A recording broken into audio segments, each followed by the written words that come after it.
Middle-earth holds more than mountains and rivers. It carries the echoes of forgotten ages. I am your keeper of ancient knowledge, sharing the deeper lore that illuminates even the darkest mysteries. Welcome to the Untold Stories.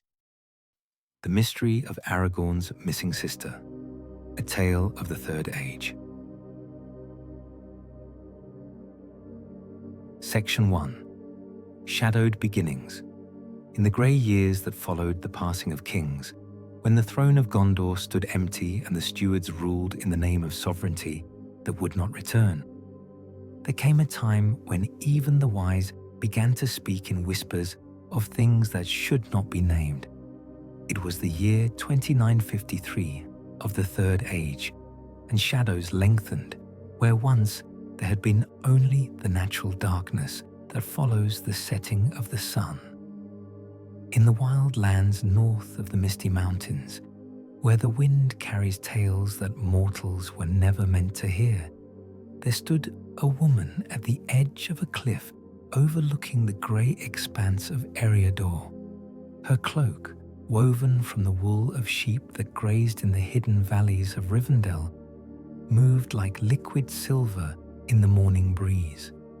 Beneath the hood, eyes the colour of winter starlight gazed toward the southern roads, seeing not the paths that wound between hill and stream, but the patterns that lay beneath, the old ways, the broken places, the wounds in the earth that would not heal. Araneth was her name, though few there were who knew it, and fewer still who dared to speak it aloud. She was the daughter of Arathorn, sister to one who would, in time, take up a burden greater than mountains, though that day seemed yet distant as the shore of Valinor. Born beneath the same star that had watched over the founding of kingdoms, she had been given gifts that came not from learning, but from the blood that ran in her veins, blood of kings, blood of those who had stood before the dark and held fast when all others fled. But on this morning, as the mist rose from the valleys below and the peaks of the misty mountains caught the first light of dawn, there was no majesty in her bearing, only a weariness that seemed to press upon her shoulders like the weight of all the years that had passed since the last alliance. For 3 days and 3 nights, she had walked the borders of dreams and waking, following a call that had no voice, pursuing a shadow that cast no form upon the ground. The horses of Rohan do not willingly cross the Bruinen, for they sense in its waters something that speaks to the deepest parts of their being, warning them of boundaries that should not be crossed by those who draw breath beneath the dome of the sky. Yet something had crossed those waters in the dark hours before dawn, something that left no track upon the muddy banks, but made the very stones weep with a sorrow too profound for tears. Araneth had felt it as she slept in her chamber in Rivendell, a pulling in her heart like the drawing of a bowstring. She had risen without waking, even the keen-eared guards who watched the borders of Imladris, and walked into the wild with nothing but her cloak and the sword that had been her grandfather's grandfather's, its blade singing softly in the wind with a voice like distant silver bells. Now she stood at the edge of the known world, gazing into the vastness of Middle-earth as it stretched away toward Gondor and Rohan, toward the brown lands and the shadow of Mordor that lay like a bruise upon the southeastern horizon. Somewhere in that vastness, she knew with the certainty that comes to those of the blood of Númenor, her brother Aragorn walked his own hidden paths, carrying his own burden of watching and waiting. But it was not of Aragorn that her thoughts turned as the sun climbed higher and burned away the mist from the valleys.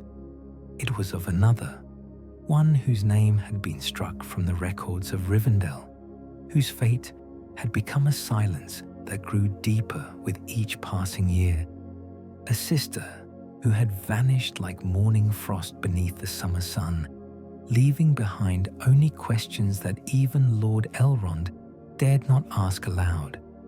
The wind shifted, carrying with it the scent of pine and snow from the high places, and with it, faint as the memory of a half-forgotten song, came the echo of a voice she had not heard for 20 years.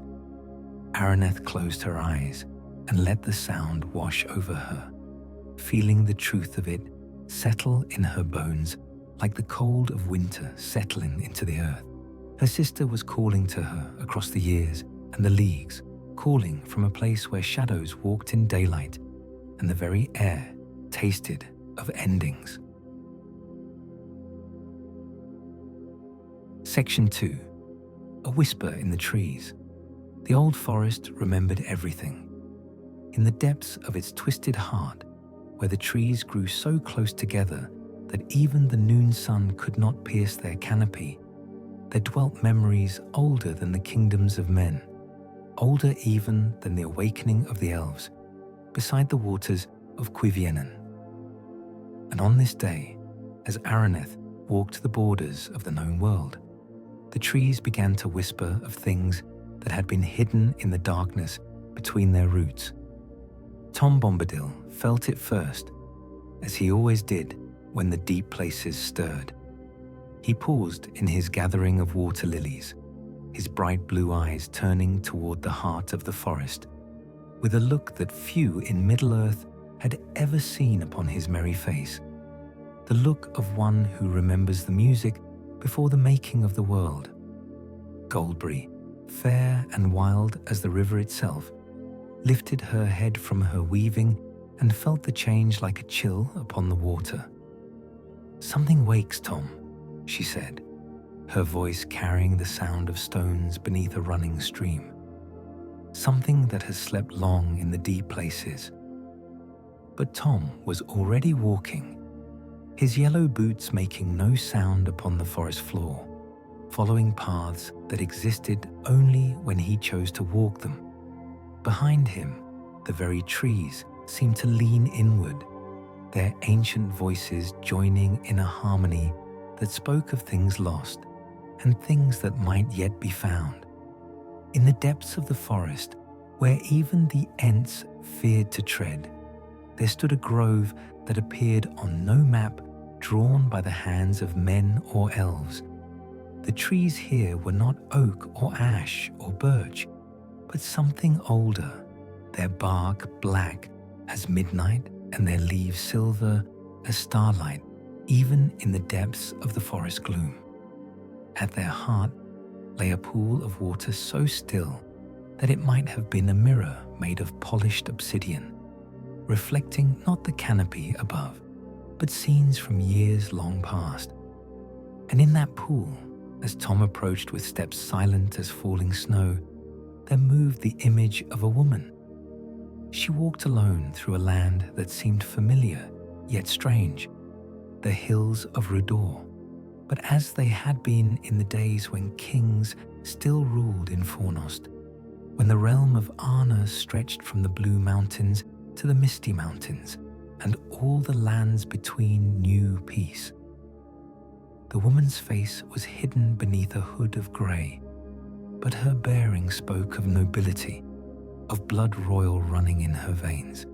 She moved with purpose, following a path that led ever southward, ever toward the shadow that lay upon the land, like a bruise upon fair skin. In her hand, she carried something that caught the light, a ring, simple and silver, but upon it was carved a device that made Tom's ancient heart quicken with memory and fear. For he had seen that device before, in the early days of the world when the Númenóreans still sailed the wide waters with their ships of silver and gold.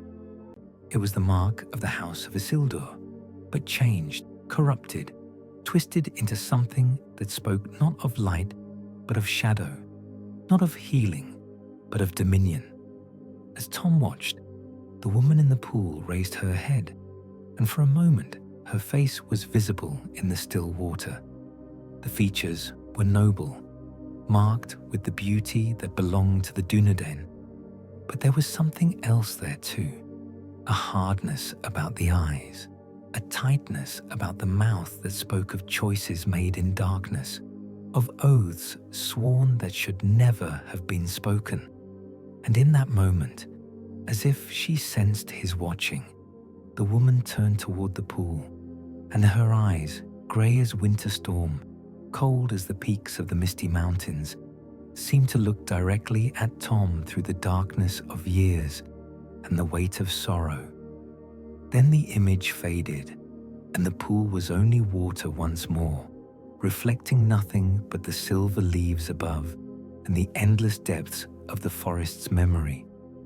Tom stood for a long moment in the silence, his merry face grave with thoughts too deep for singing. Then he turned away from the pool and began the long walk back to the borders of his realm, where Goldberry waited with questions he could not answer and fears he dared not name. Behind him, the ancient trees whispered among themselves of the daughter of Arathorn, who had walked into shadow and had not returned, and of the price that all the world might yet pay for her choosing. Section 3. The Lone Rider. 7 leagues south of Rivendell, where the great east road winds through the hills like a silver ribbon cast down by ancient hands, Gandalf the Grey rode alone beneath a sky heavy with unspoken warnings. His horse, Shadowfax's lesser cousin, but no less keen of sense, shied at shadows that held no substance and started at sounds that mortal ears could not hear. The wizard's weathered hands held the reins with the gentle firmness of one who had ridden the roads of Middle-earth for more years than the kingdoms of men had kept count. Yet there was a tension in his bearing that spoke of urgency barely held in check. The letter had come to him in Isengard, delivered by an eagle whose flight had been swift as the wind of the western sea. 3 lines only, written in a hand he knew well, though it had been many years since he had seen Araneth's careful script upon parchment. The words were simple, yet they carried weight enough to draw him from his council with Saruman, despite the White Wizard's displeasure at his sudden departure. The trees remember what we have forgotten. The lost daughter stirs in the deep places. Come swiftly, for time grows short. Now, as Shadowfax's kinsman picked his way carefully down the slope toward the ford where the Bruinen runs shallow in the summer months, Gandalf felt the weight of years settling upon his shoulders like a cloak woven from all the sorrows of Middle-earth.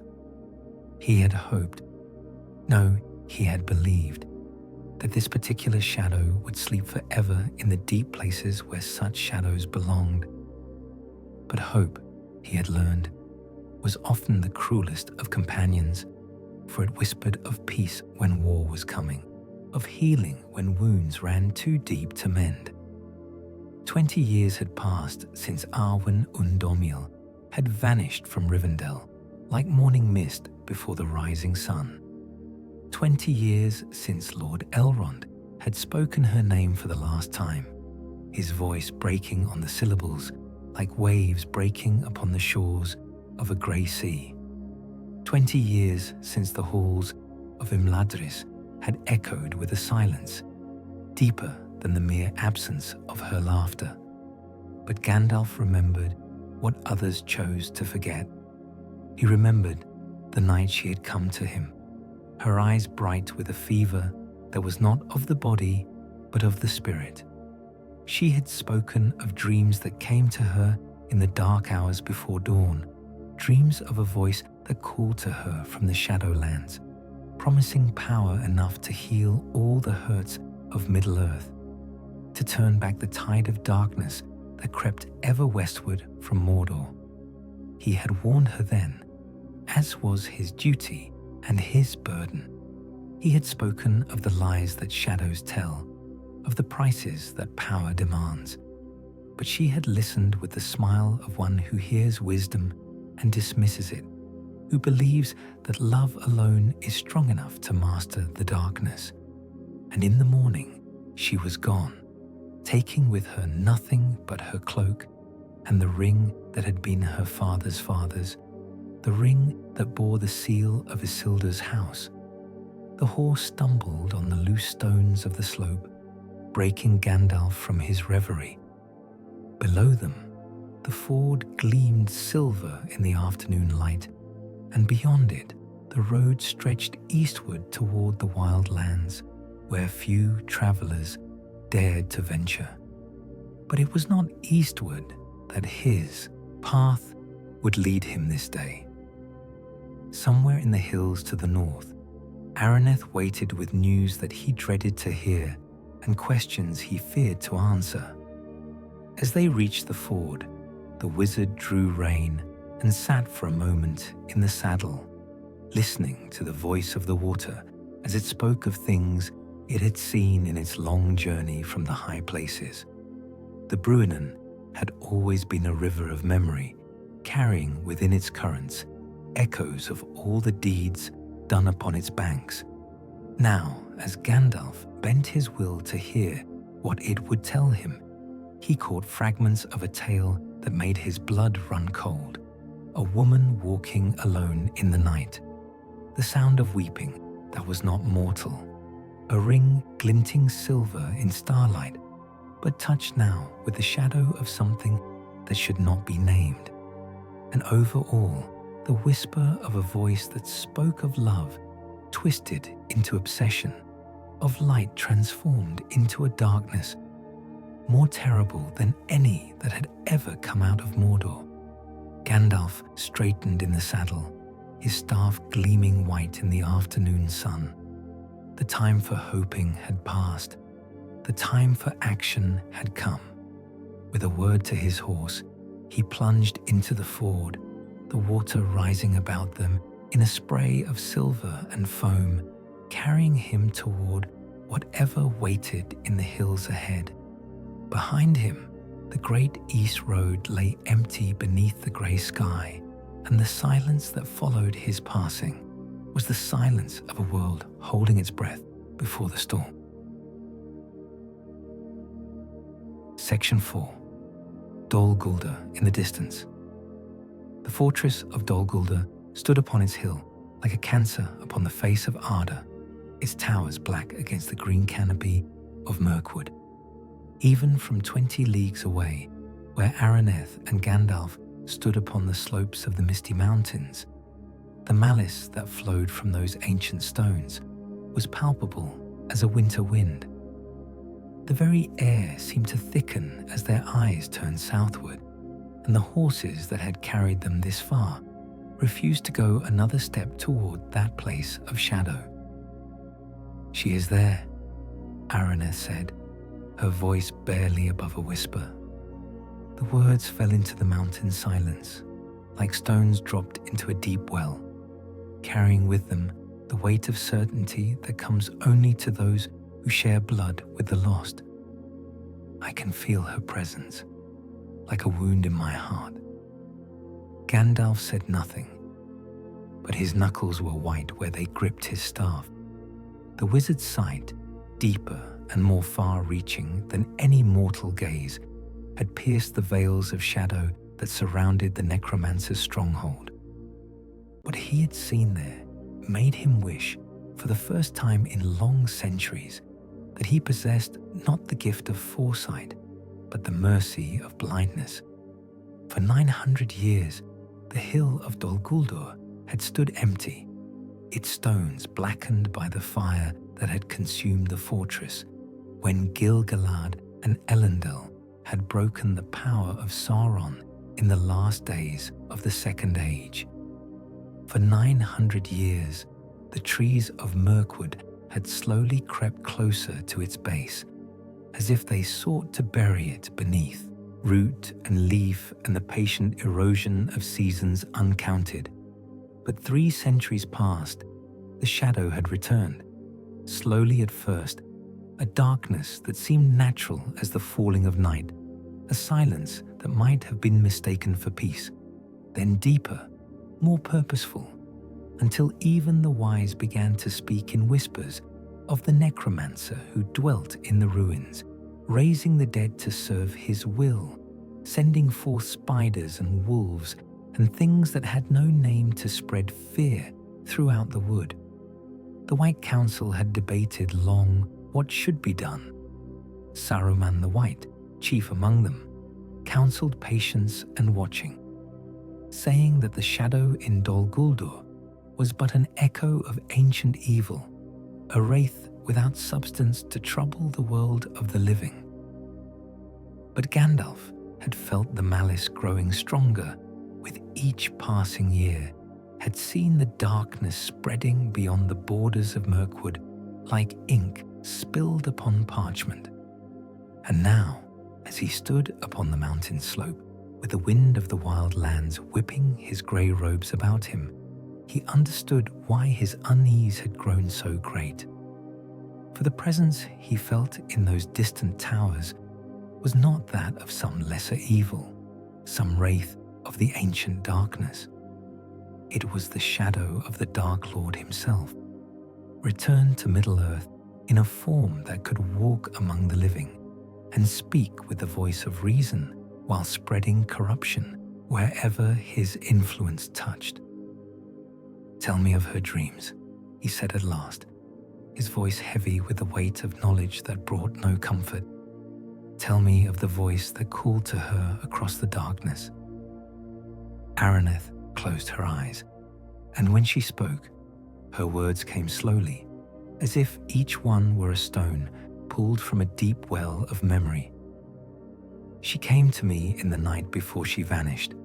Her face was pale as starlight, but her eyes burned with a fever that was not of the body.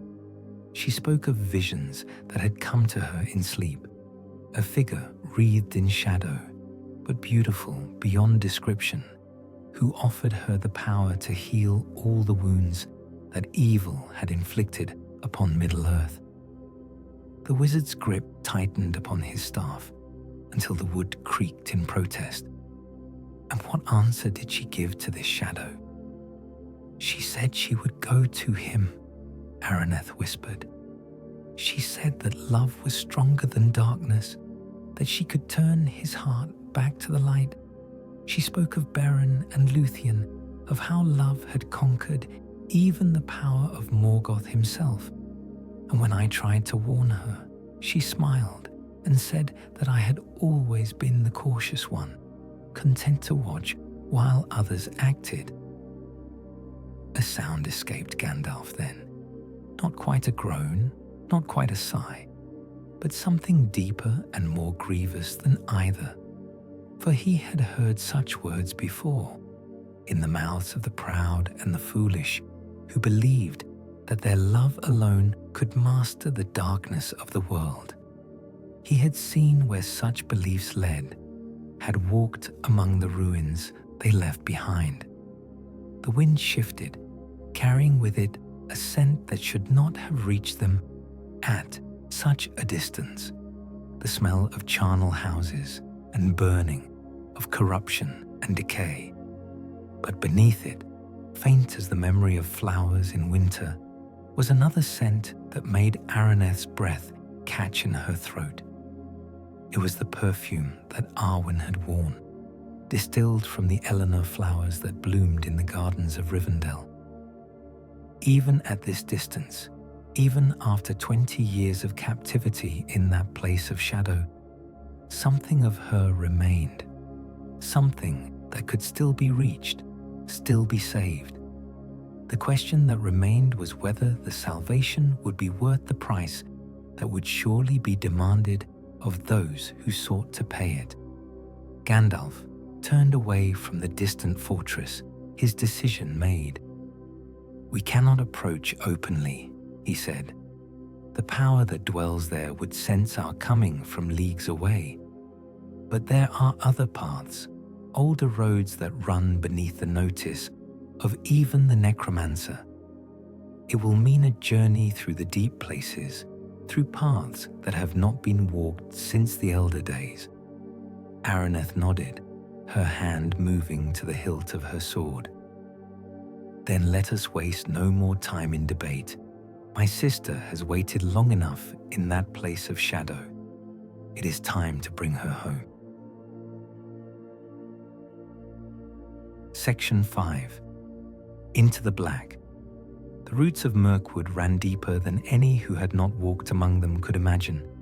Beneath the forest floor, where the light of sun and moon had never touched, there existed a network of passages that predated the coming of the elves to Middle-earth. These were not the neat tunnels of dwarven make, carved with tool and engineering skill, but natural formations shaped by water and time and the slow movement of the earth itself. It was through these forgotten ways that Gandalf led Araneth toward the heart of the shadow. Their torches cast wavering circles of light that seemed pitifully small against the vast darkness that pressed in around them, and their footsteps echoed in the silence with a hollow sound that spoke of depths unmeasured. The air here was thick and still, heavy with the weight of centuries and the breath of things that should not be named. "How do you know of these paths?" Araneth asked, her voice barely above a whisper. Even that small sound seemed to carry farther than it should in the underground darkness, bouncing off unseen walls and fading into distances that might have stretched to the very foundations of the world. Gandalf's answer came after a long pause, as if he weighed each word before speaking. "I have walked Middle-earth for longer than the memory of men can recall. There are roads I have traveled that exist on no map, paths that open only for those who know the words of opening.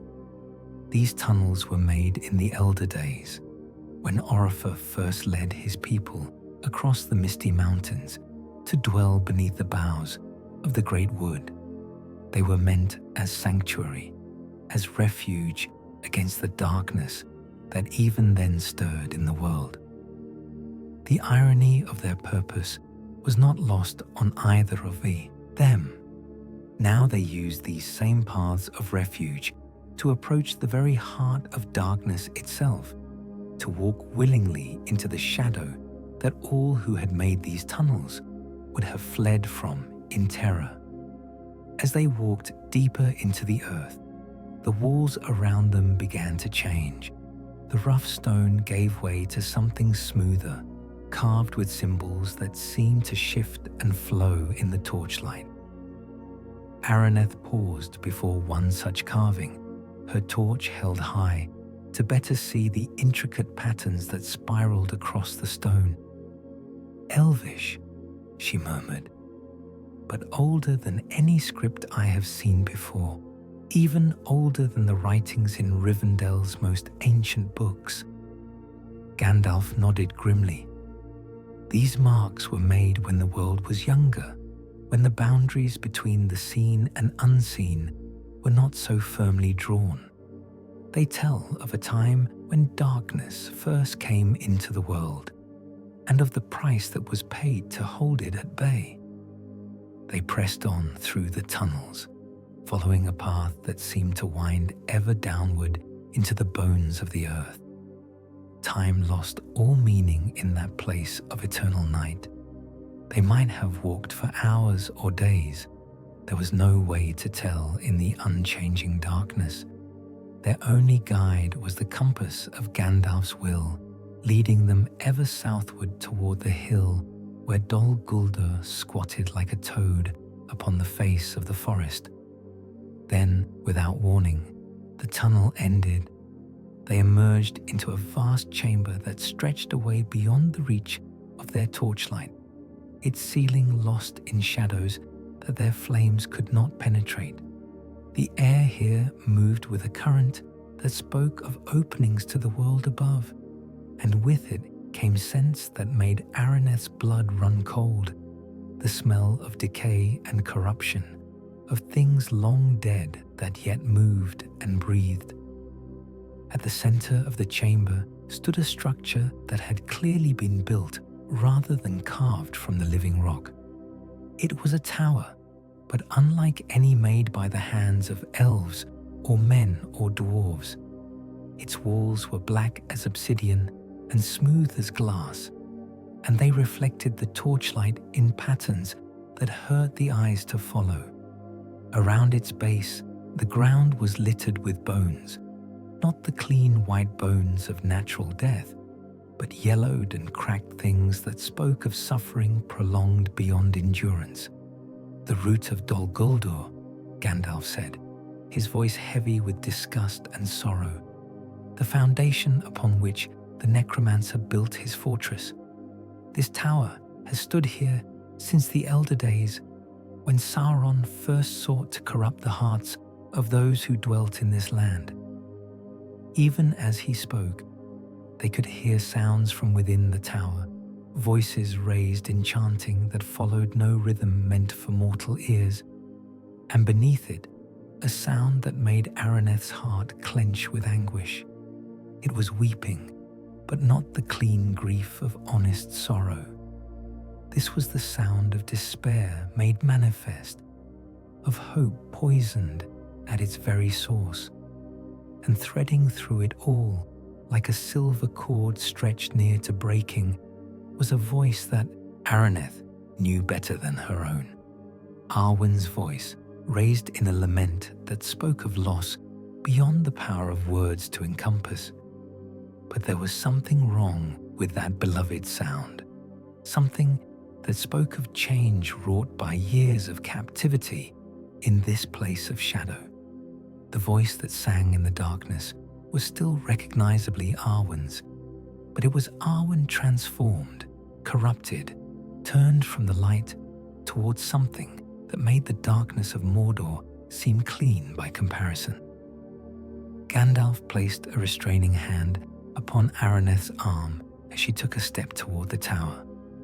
"Not yet," he whispered. "We must understand what we face before we act. The necromancer's power is great, and it has had 20 years to work its will upon your sister. We must be certain of our path, for we will have but one chance at this rescue."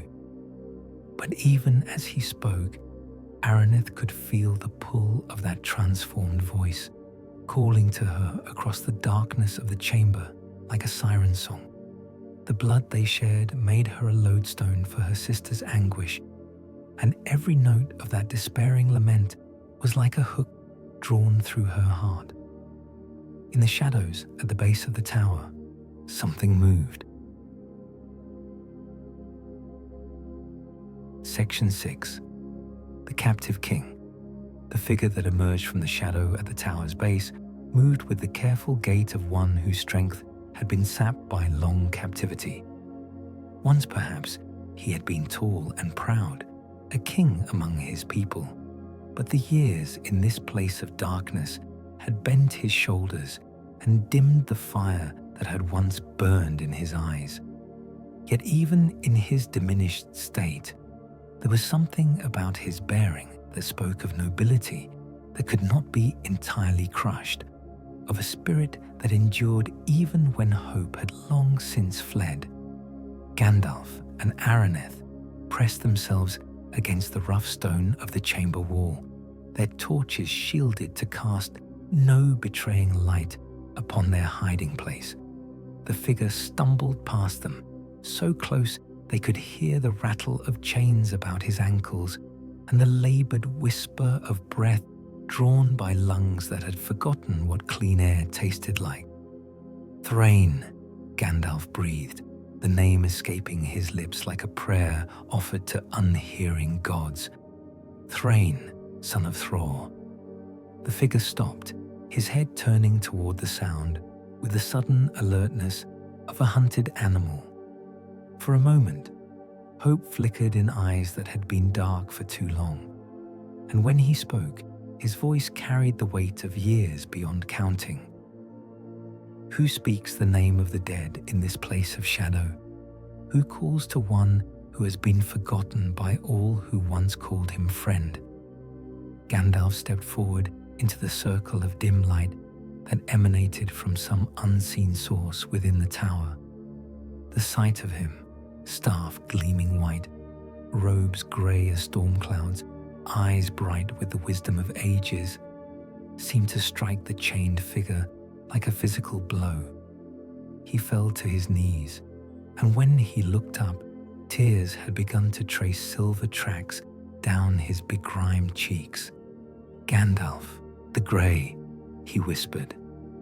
"I had begun to believe you were but a phantom born of my fevered dreams, a memory conjured by a mind too long accustomed to darkness." The wizard knelt beside the fallen king, his hands gentle as he examined the chains that bound Thrain's limbs. They were not forged of any metal known to the free peoples of Middle-earth, but seemed to be wrought from darkness itself, twisted into shapes that hurt to look upon and bound with words of power that made the very air around them heavy with malice. "How long have you been in this place?" Gandalf asked, though he feared he already knew the answer. "Years beyond counting," Thrain replied.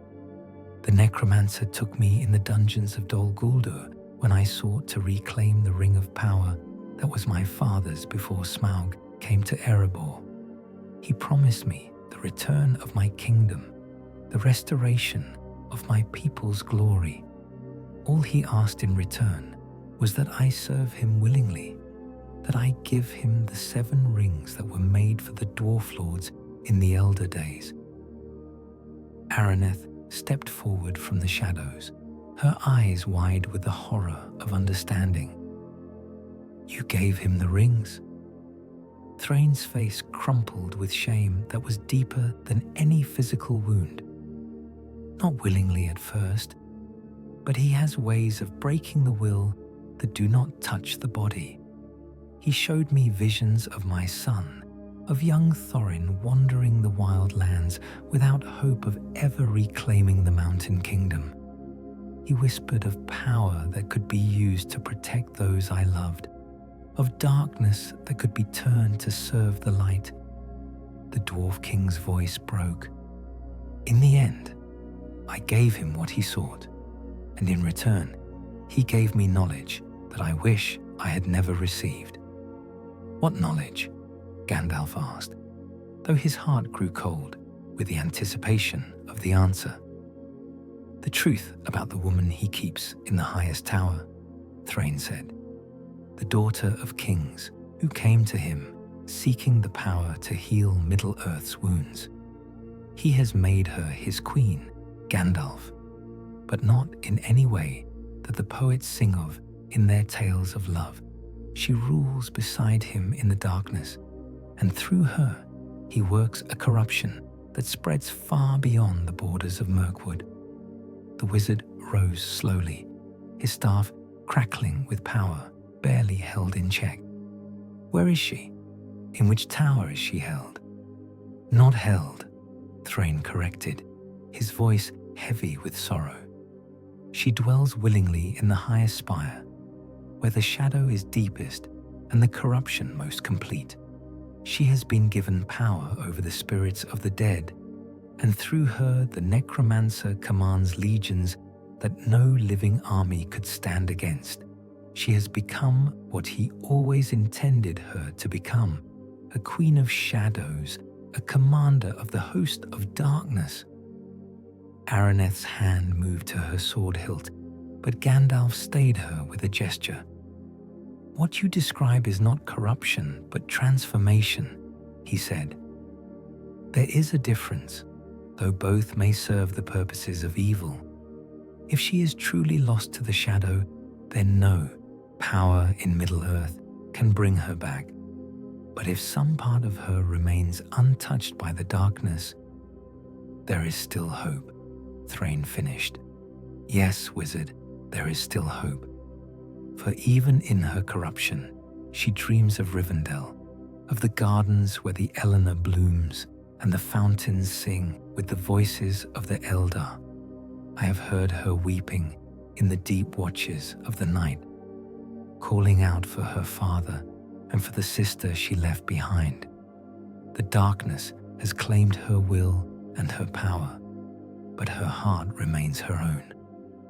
Gandalf exchanged a look with Araneth, and in that glance passed all the communication that was needed between them. The path forward was clear, though fraught with perils that might destroy them all. They would ascend to the highest tower of Dol Guldur, and there they would face the necromancer in his very stronghold. They would either bring Arwen home, or they would die in the attempt. "Can you walk?" Gandalf asked Thrain. "Can you climb?" The Dwarf King struggled to his feet, testing the weight of his chains. "I have endured worse than this, and for less cause. If there is a chance to strike a blow against the shadow that has consumed this place, then I will find the strength to follow wherever you would lead." Above them, from the heights of the tower, came the sound of singing, a voice that had once brought joy to the halls of Rivendell, now raised in praise of darkness and despair. Section 7. The Necromancer's Voice. The stair that wound upward through the heart of the Black Tower was not made for mortal feet. Each step was carved from obsidian so dark it seemed to drink in their torchlight, and the symbols etched into its surface writhed and shifted when looked upon directly. The walls pressed close around them, decorated with tapestries that depicted scenes of such horror that Araneth found herself walking with eyes downcast, unwilling to witness the artistry of corruption that surrounded them. With each step they climbed, the air grew thicker, more oppressive.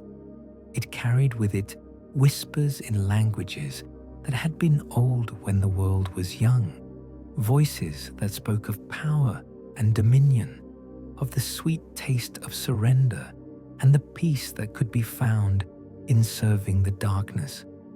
Thrain stumbled more than once, his chains rattling against the stone steps, but he pressed on with the determination of one who had already lost everything save the hope of redemption.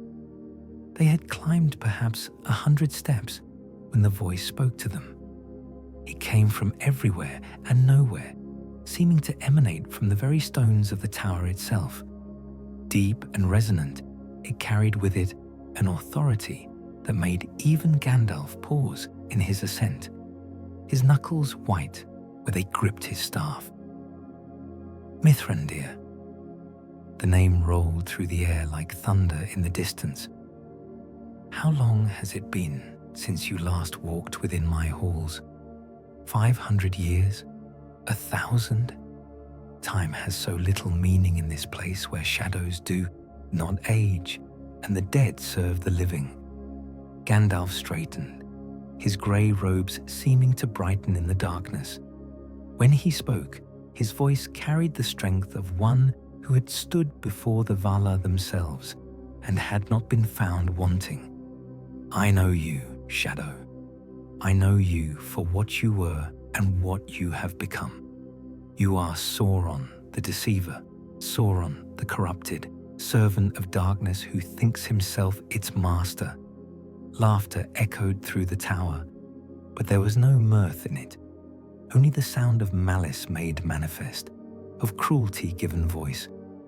"Names, old friend, merely names. I have been called by many in my long existence. Sauron, yes, when I served the Dark Lord in the halls of Angband. The Necromancer, when I first returned to trouble the peace of Middle-earth. But there are older names, names that even you have forgotten. I was Anatar when I came to the elves of Eregion, offering gifts of knowledge and wisdom. I was the Fair One when Gil-galad and Elendil thought to judge me with their swords of fire The voice grew closer now, as if its source were climbing the stairs alongside them. But to the daughter of Elrond, I am simply beloved.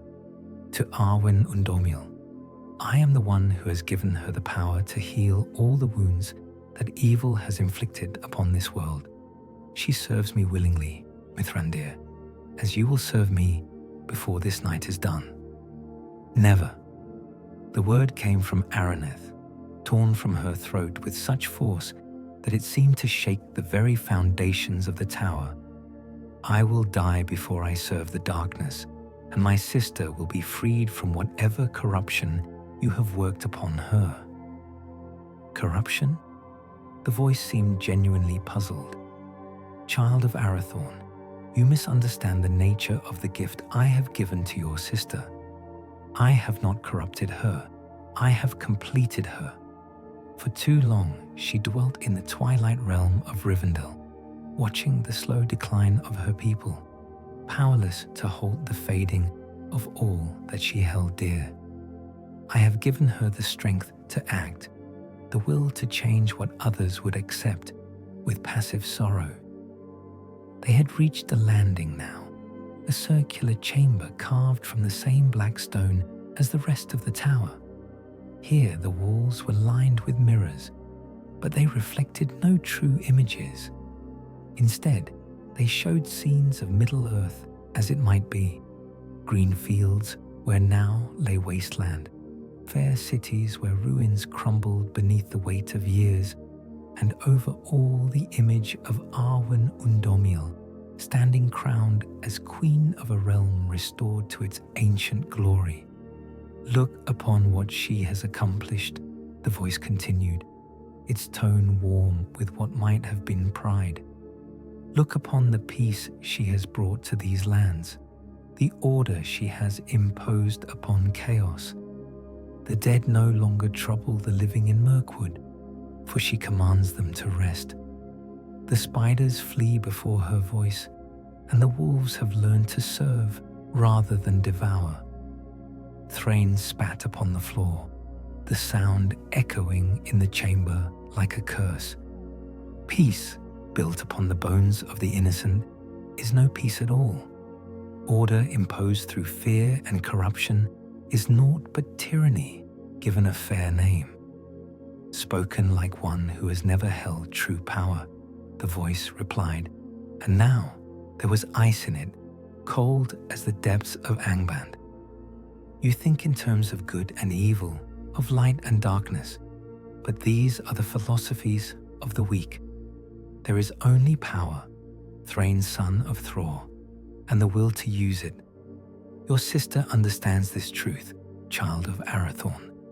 She has embraced what you still fear to acknowledge. The mirrors around them began to shift, showing new images. Arwen standing at the head of a great host, her banner flying above ranks of armored warriors whose faces could not be seen behind their helms. But these were not the living armies of Gondor or Rohan.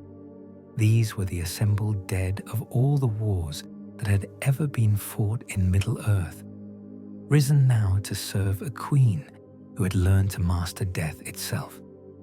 She has become what the elves call Feafina, spirit of fire, soul of flame.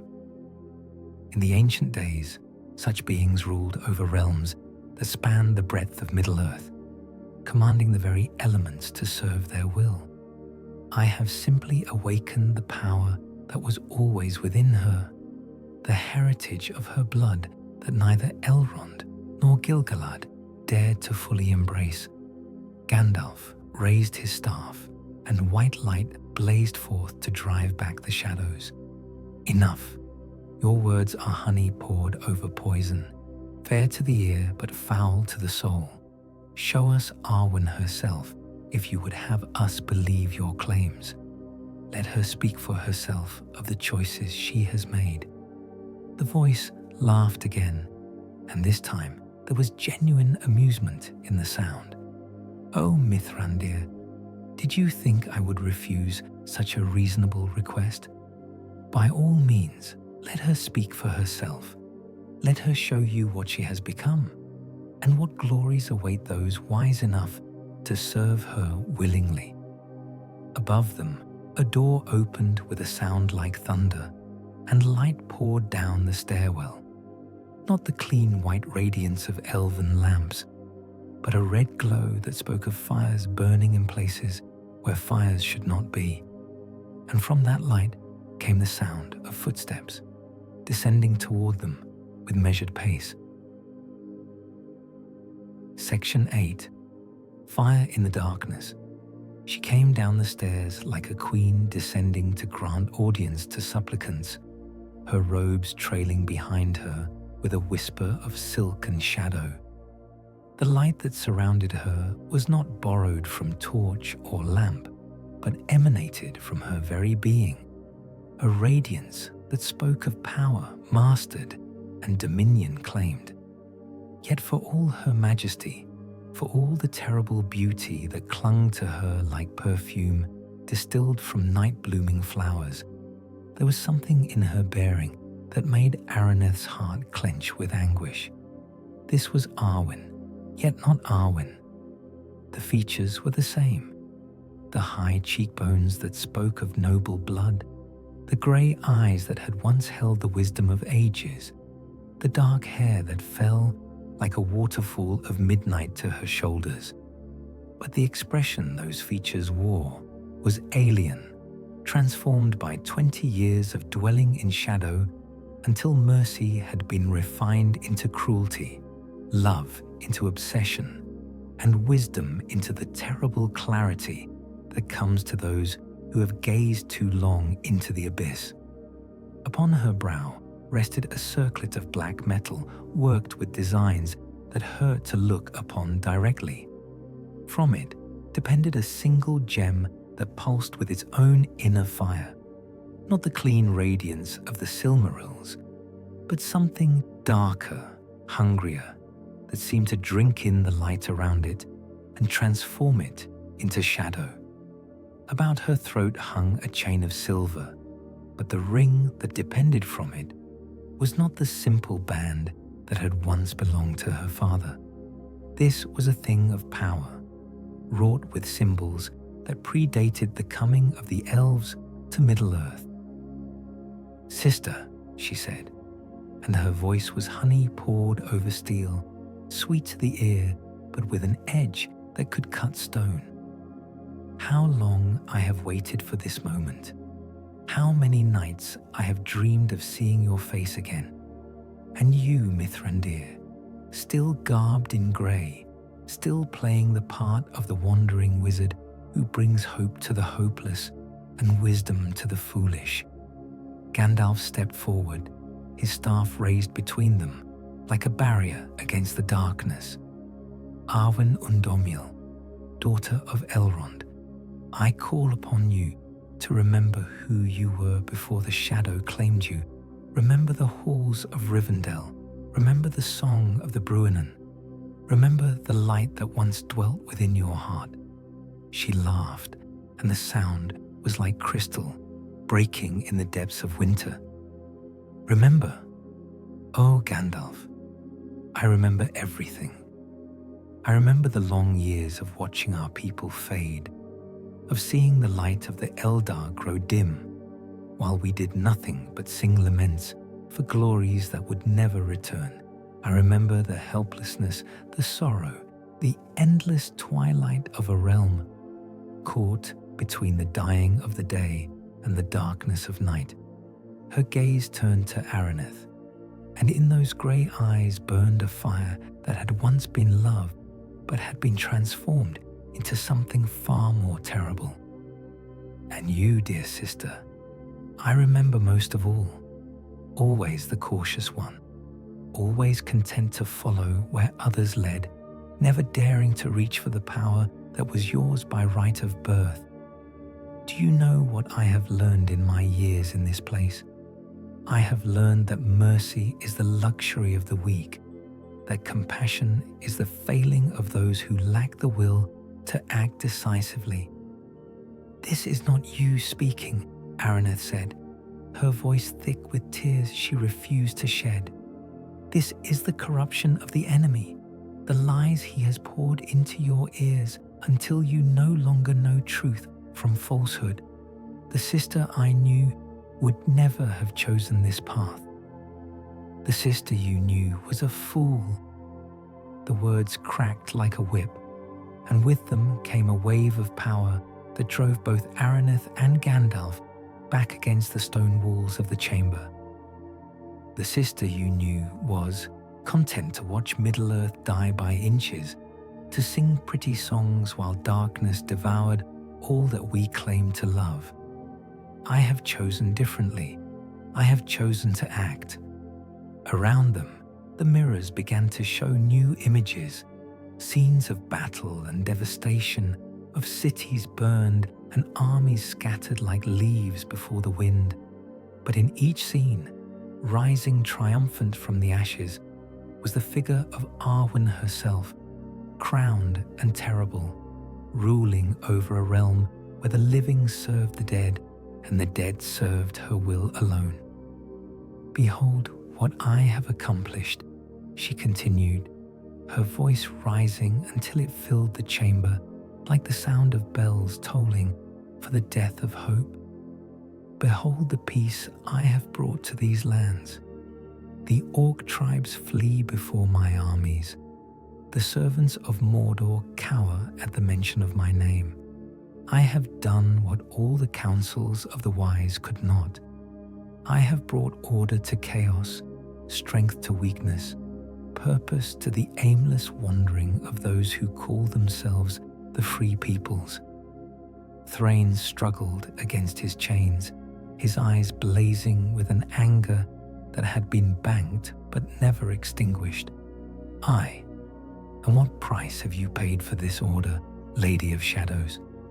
What have you given up to purchase this peace built upon the bones of the innocent? For a moment, just a moment, something flickered in Arwen's eyes. A shadow of doubt, a whisper of the woman she had once been. But then the fire blazed up again, brighter and more terrible than before. Price, she said. The only price worth paying, the price of power. I have given up nothing but the illusion of weakness, the pretense of mortality that binds the hearts of lesser beings. I have become what I was always meant to be. She raised her hand, and from her fingers poured forth a light that was darkness made visible, a radiance that cast shadows deeper than any that had ever fallen across Middle-earth. Where it touched the walls of the chamber, the stone began to smoke and char, and the very air grew thick with the taste of corruption. "Join me," she said, and now her voice was soft again, persuasive as the whisper of wind through summer leaves. "Join me, and together we shall rule over a realm where sorrow is forgotten and death has no dominion. Join me, and I shall give you power beyond the dreams of mortals." Gandalf raised his staff, and white fire blazed forth to meet the darkness flowing from her fingers. Where the two powers met, the air itself began to burn, and the sound of their conflict was like the breaking of the world. "I know you," the wizard said, his voice cutting through the chaos like a blade of light. "I know what you have become, but I know also what you were, and I say to you now, as I said to the shadow that spoke before you came, never will I serve the darkness, no matter how fair a face it wears." The battle of light and shadow raged between them, neither giving ground, neither able to overcome the other. But in the heart of that conflict, something else began to stir, a small flame, flickering and uncertain, but growing stronger with each passing moment. It was hope, and it burned in the depths of Arwen's transformed heart, like a candle lit in the darkness of Angband itself.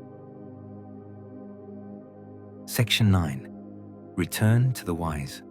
The flight from Dol Guldur was a thing of nightmare and shadow, pursued by voices that howled across the wind, like the cries of all the damned. Behind them, the black tower burned with fires that gave no warmth, and from its highest spire came the sound of weeping.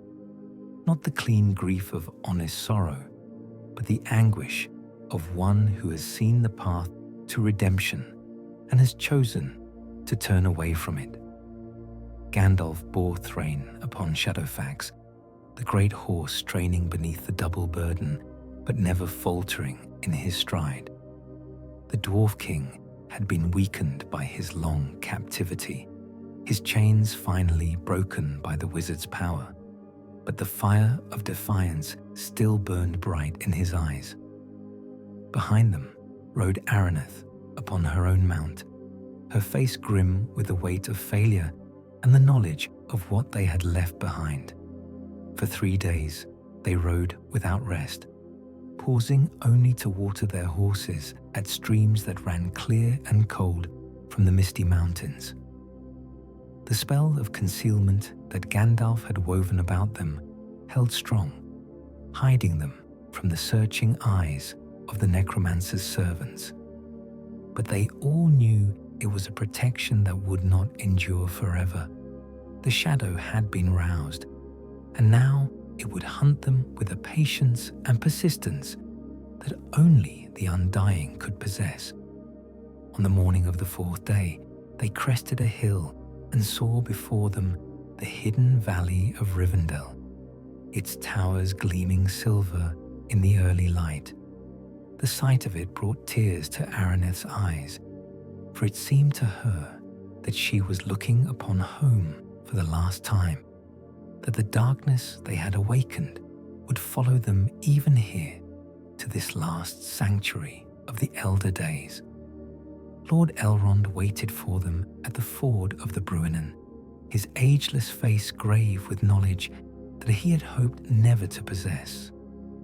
With him stood the other members of the White Council, Galadriel, fairest of all who dwelt in Middle-earth, her eyes holding depths that reflected the light of the 2 trees, Círdan, the shipwright, ancient beyond the reckoning of years, and Saruman the White, his staff gleaming with power, barely held in check. "You bring dark tidings," Elrond said as they dismounted beside the singing waters. "I have felt the shadows stirring in the south, have heard the lament that rises from the black tower like smoke from funeral pyres. Tell me truly, Mithrandir, is there any hope for one who has dwelt so long in darkness?" Gandalf was silent for a long moment, his grey eyes fixed upon the rushing waters of the Bruinen, as if he sought counsel in their ancient song. When at last he spoke, his words carried the weight of sorrow that could not be lifted by any power in Middle-earth. "She is changed," he said, simply. "The corruption has gone deep, deeper perhaps than any of us feared. She rules now in the necromancer's name, commanding legions of the dead and binding the spirits of the ancient dead to her will. Yet," he paused, and in that pause lay all the hope that remained to them. "Yet I saw in her eyes, in the moment when our powers clashed, a flicker of what she once was. The shadow has claimed her will and her strength, but her heart remains her own." Saruman stepped forward, his white robes rustling in the morning breeze. "If what you say is true, then she has become a weapon more dangerous than any the enemy has wielded before. A queen of shadows who commands the loyalty of the dead. Such a being could shatter the defenses of Gondor itself, could bring ruin to all the free peoples of Middle-earth." "And what would you have us do?" Galadriel asked, her voice carrying the music of water over stone. "Would you have us make war upon one who was once beloved of all who dwelt in this valley? Would you have us raise sword and spear against the daughter of Elrond?" "If it comes to that, yes," Saruman replied, his tone cold as winter wind. The corruption of one, however beloved, cannot be allowed to bring about the destruction of all. Better that she should die cleanly than live to serve the darkness. But Elrond raised his hand, and in the gesture was all the authority of one who had ruled in Rivendell since the elder days. "She is my daughter," he said, and his voice carried a weight of pain that made even Saruman fall silent. "Whatever she has become, whatever choices she has made, she remains my daughter. I will not speak of her death while any hope of redemption remains." Thrain struggled to his feet, swaying with exhaustion, but determined to speak his piece. "There is another way," he said, his voice rough with the memory of long captivity. "In the deep places beneath Dol Guldur, I learned many secrets. The necromancer's power over her is not absolute. It waxes and wanes with the phases of the moon, grows weak when the light of the stars shines bright and clear. There will come a time when she might be reached, when the voice of love might penetrate the barriers that corruption has built around her heart." "When?" Gandalf asked. "How long must we wait for such a time?" The Dwarf King's eyes turned toward the southern sky, as if he could see through distance and shadow to the black tower that had been his prison. "Soon," he said, "within the turning of a season, perhaps less." The necromancer grows impatient, eager to test his new weapon against the forces of the light. He will send her forth from Dol Guldur, and when she walks beneath the open sky once more, free from the concentrated shadow of that place, then perhaps there will be a chance. Círdan, who had listened in silence to all that had been said, now spoke for the first time. "And what of the greater evil? What of the necromancer himself? We cannot allow our concern for one, however dear, to blind us to the threat he poses to all Middle-earth." Gandalf's grip tightened upon his staff, and white fire flickered briefly around its head. "The necromancer is Sauron returned," he said, speaking aloud for the first time the truth that he had long suspected. "He has taken physical form once more, has built a fortress from which to launch his assault upon the free peoples. Dol Guldur is more than a stronghold. It is a beacon, a rallying point for all the forces of darkness that yet remain in Middle-earth." The words fell into the silence like stones cast into still water, sending ripples of fear and understanding across the faces of all who heard them. For if Sauron had indeed returned, if the Dark Lord walked once more in Middle-earth, then all their plans and preparations might come to naught. The time of waiting was ending, and the time of final conflict was at hand. "Then we must act," Elrond said at last. "We must gather our strength and move against Dol Guldur before the shadow grows too strong to be overthrown. But we must also remember what we seek to preserve, not just the victory of light over darkness, but the salvation of all who can be saved." His eyes met Araneth's across the circle of the council, and in that gaze passed all the love and sorrow of a father who has lost one daughter and fears to lose another. "Prepare yourself, child of Arathorn," he said softly. "The path ahead will require courage beyond the reckoning of mortals, and sacrifice that even the Eldar would find hard to bear. But if there is any hope for her who dwells in shadow, it lies with you and the love that no corruption can wholly destroy." Section 10. Stirring the North. From Rivendell, Gandalf rode north and east, following roads that grew wilder with each league until even the memory of civilization seemed distant as a half-forgotten dream. His destination lay in the Grey Mountains, where smoke still rose from ancient forges and the sound of hammers rang across valleys that had known the song of dwarf work since the elder days. The time had come to wake sleeping kings and call in debts of friendship that stretched back to the very founding of kingdoms. Thorin Oakenshield received him in the great hall of his exile, a chamber carved from the living rock of the mountain, but lacking the gold and jewels that had once adorned the halls of Erebor. The dwarf prince sat upon a throne of simple stone, but there was nothing simple about the fire that burned in his eyes when Gandalf spoke of his father's fate. 20 years, Thorin said, his voice rough with emotions too deep for easy expression. 20 years I have wondered what became of him, whether he lived or died, whether he found the ring of power or fell victim to the dragon's wrath. And now, you tell me he has been captive all this time in that place of shadow, bound by chains wrought of darkness itself.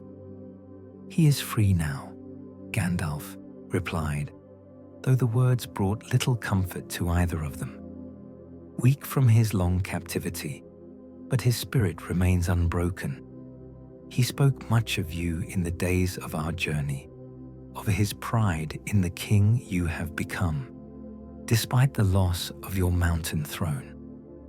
But Thorin's thoughts had already moved beyond personal grief to the larger implications of what the wizard had revealed.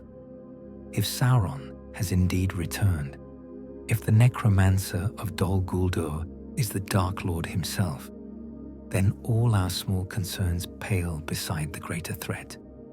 What would you have of me, Gandalf? What role do the dwarves play in this war that is to come? The wizard leaned forward, his grey eyes bright with the fire of purpose. I would have you reclaim your birthright.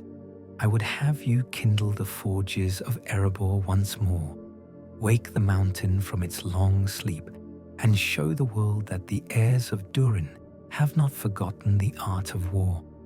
The dragon's hoard lies unclaimed still, and with it the weapons and armor that your forefathers made in the days when their skill was the wonder of Middle-earth.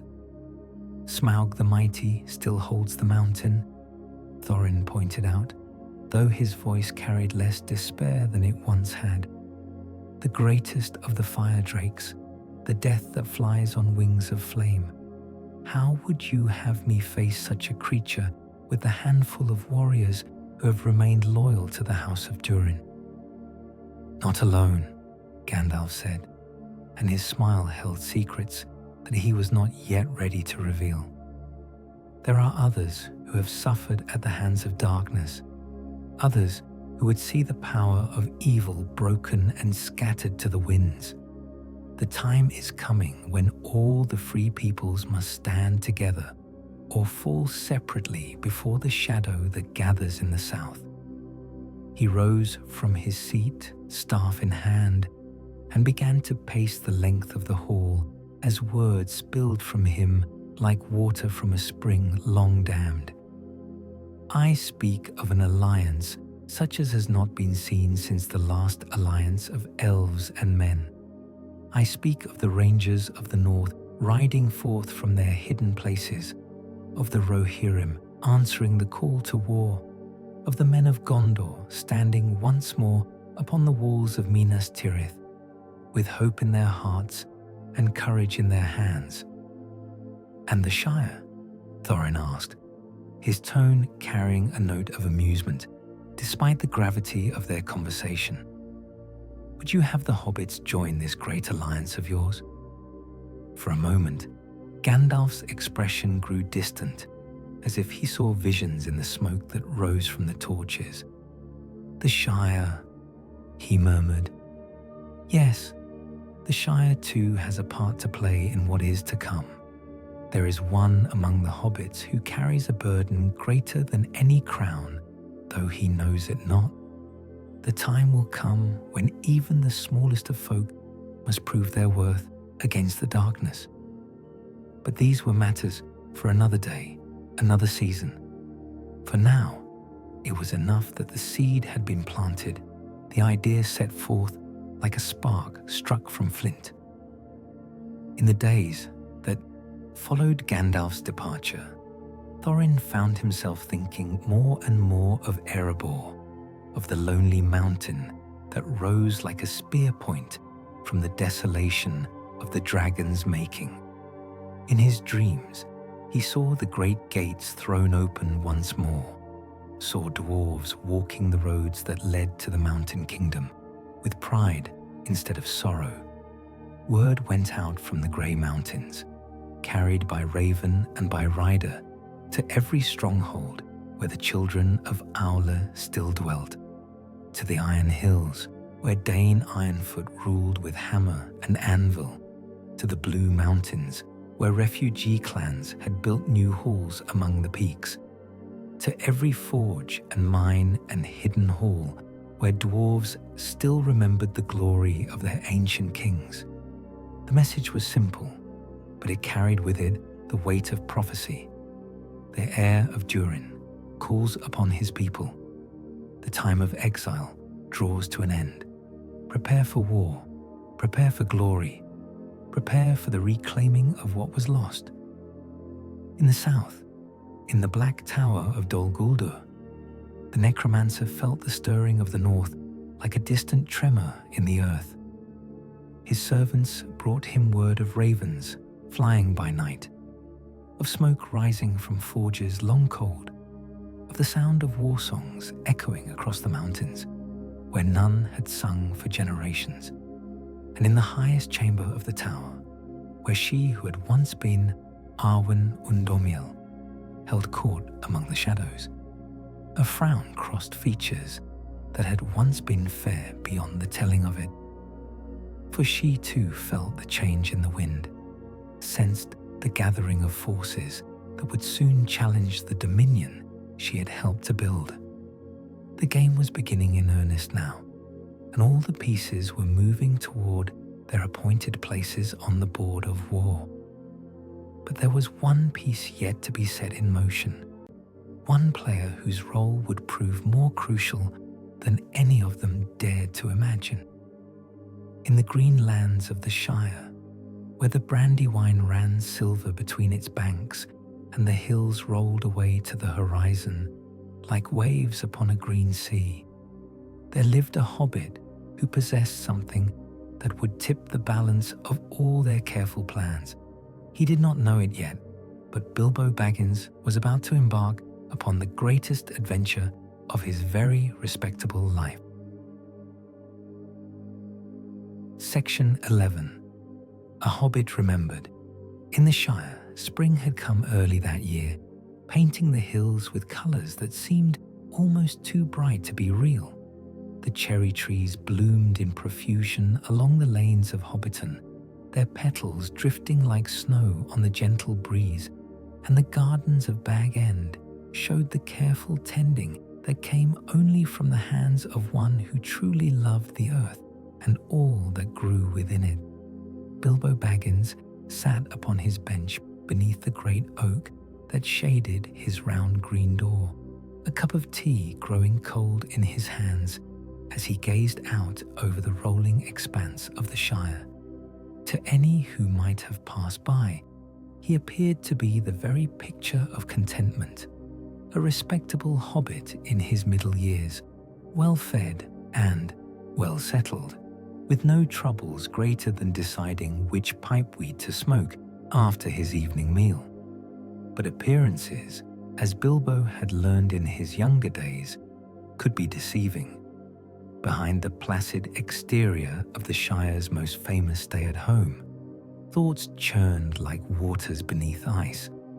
For 3 nights running, he had dreamed the same dream, a vision of darkness spreading across the world, of fires burning in places where no fires should be, and of a voice that called to him across the leagues with words he could not quite remember upon waking. The letter had arrived that morning, brought by a raven that seemed far too large and far too intelligent to be any ordinary bird. The script upon the parchment was familiar, though he had not seen it for many years. The careful, angular writing of Gandalf the Grey. But the words it contained were unlike any the wizard had ever written to him before. The time of comfortable chairs and well-stocked pantries draws to an end, my dear Bilbo. The world grows dark beyond the borders of the Shire, and even the deepest burrow cannot hide forever from the shadow that spreads across Middle-earth. I have need of one whose courage has been tested in dragonfire, whose will has been tempered in the halls of the Goblin King. Pack your walking stick and your burglar's tools, for we have a mountain to reclaim and a dragon to face. The heir of Durin rides to Erebor, and he will have need of companions willing to share the perils of the road. Think well upon this, Bilbo Baggins, for the choice you make will echo through all the years to come. Bilbo read the letter 3 times, each reading bringing fresh waves of memory, the smell of dragon smoke, the gleam of gold in the halls beneath the mountain, the weight of a ring in his pocket that seemed far heavier than its size should allow. That ring lay even now in the drawer of his desk, hidden beneath papers and forgotten trinkets, but its presence seemed to whisper to him in moments of quiet, speaking of roads unwalked and adventures yet to come. A respectable hobbit would tear up such a letter and return to his garden, would dismiss such fancies as the wandering thoughts of old age. A respectable hobbit would remember his obligations to his neighbours, his duties to the Shire, his comfortable life built upon the foundation of routine and respectability. But Bilbo Baggins had never been entirely respectable, no matter how hard he had tried to convince himself otherwise. Deep within him, beneath layers of habit and comfort, the Tookish part of his nature stirred like dragon waking from long slumber. He could feel it unfurling in his chest, that hunger for the unknown, that thirst for adventure that no amount of good food and quiet evenings could entirely quench. He thought of Thorin Oakenshield, proud and fierce and driven by a dream of home reclaimed. He thought of the company of dwarves who had sat around his table and sung of gold and glory beneath distant stars. Most of all, he thought of the mountain itself, Erebor the Lonely, and the dragon that coiled in its depths like darkness made manifest. The rational part of his mind catalogued all the reasons he should refuse. He was older now, less spry than he had been in his youth. The comforts of Bag End were not to be lightly abandoned. The road was dangerous, full of perils that had only grown worse in the years since his last adventure. The necromancer's shadow lay upon all the wild lands, and even the elves spoke in whispers of things that should not be named. But the Tookish part of him whispered of different things, of sunrise seen from mountain peaks, of companionship forged in hardship, of the moment when a dragon's hoard lies open and the deed that seemed impossible becomes glorious reality. It spoke of the feeling that came only to those who chose the harder path, who walked away from comfort toward uncertainty, and found in that choice something worth more than all the gold in Erebor. As the shadows lengthened across his garden, Bilbo made his decision. He rose from his bench with a creak of joints that protested the sudden movement, but his step was firm as he walked to his round green door. Inside Bag End, he moved with purpose, gathering supplies that had not seen use for many years. His walking stick came down from its place above the mantel, his travelling cloak carefully mended and stored in lavender. was retrieved from the wardrobe. His burglar tools, oiled and wrapped in soft leather, found their way into his pack, and from the drawer of his desk, hidden beneath papers that recorded the mundane business of a respectable hobbit's life, he drew forth a ring of gold that seemed to gleam with its own inner light. For a moment, he hesitated, feeling the weight of it in his palm, sensing the subtle wrongness that had grown stronger over the years. But then he slipped it into his pocket, where it settled against his fingers like a coal that gave warmth without burning. Tomorrow, Gandalf would come calling. Tomorrow, the adventure would begin in earnest. But tonight, for the last time, Bilbo Baggins sat in his comfortable chair beside the fire and tried to remember what it felt like to be content with the simple pleasures of a hobbit's life. Outside, the wind stirred the leaves of the great oak, and in that sound was the echo of all the roads that led away from the Shire, all the paths that wound toward mystery and danger and the chance of glory beyond the dreams of respectable folk. The time of safe choices was ending, and the time of great deeds was at hand. Section 12. The Plan, set in motion. In the Prancing Pony at Bree, where travellers from all corners of Middle-earth came to drink ale and share tales beneath the smoke-blackened rafters, an unusual gathering took place as autumn's first chill settled over the lands. 3 figures sat in the corner booth, their faces hidden by deep hoods, their voices kept low despite the raucous laughter that filled the common room. To the casual observer, they might have been merchants discussing trade routes or farmers arguing over the price of grain. But the careful watcher would have noted how other patrons unconsciously avoided their table, how even the boldest of the Bree folk seemed reluctant to pass too close to where they sat. Gandalf pushed back his hood just enough to reveal the weathered lines of his face, his grey eyes bright with plans that had been months in the making. Across from him sat Thorin Oakenshield, no longer the exiled king who had held court in the Grey Mountains, but something harder, more focused, a blade honed to deadly sharpness by purpose and desperation. Between them, nervous as a sparrow among hawks, fidgeted Bilbo Baggins, his burglar's pack clutched tight in his lap. "The dragon sleeps," Gandalf said, his voice barely above a whisper. "My sources tell me that Smaug has not stirred from his bed of gold for 3 years now. He grows complacent in his victory, convinced that none would dare challenge his dominion over the mountain. This is our advantage, the only advantage we are likely to have."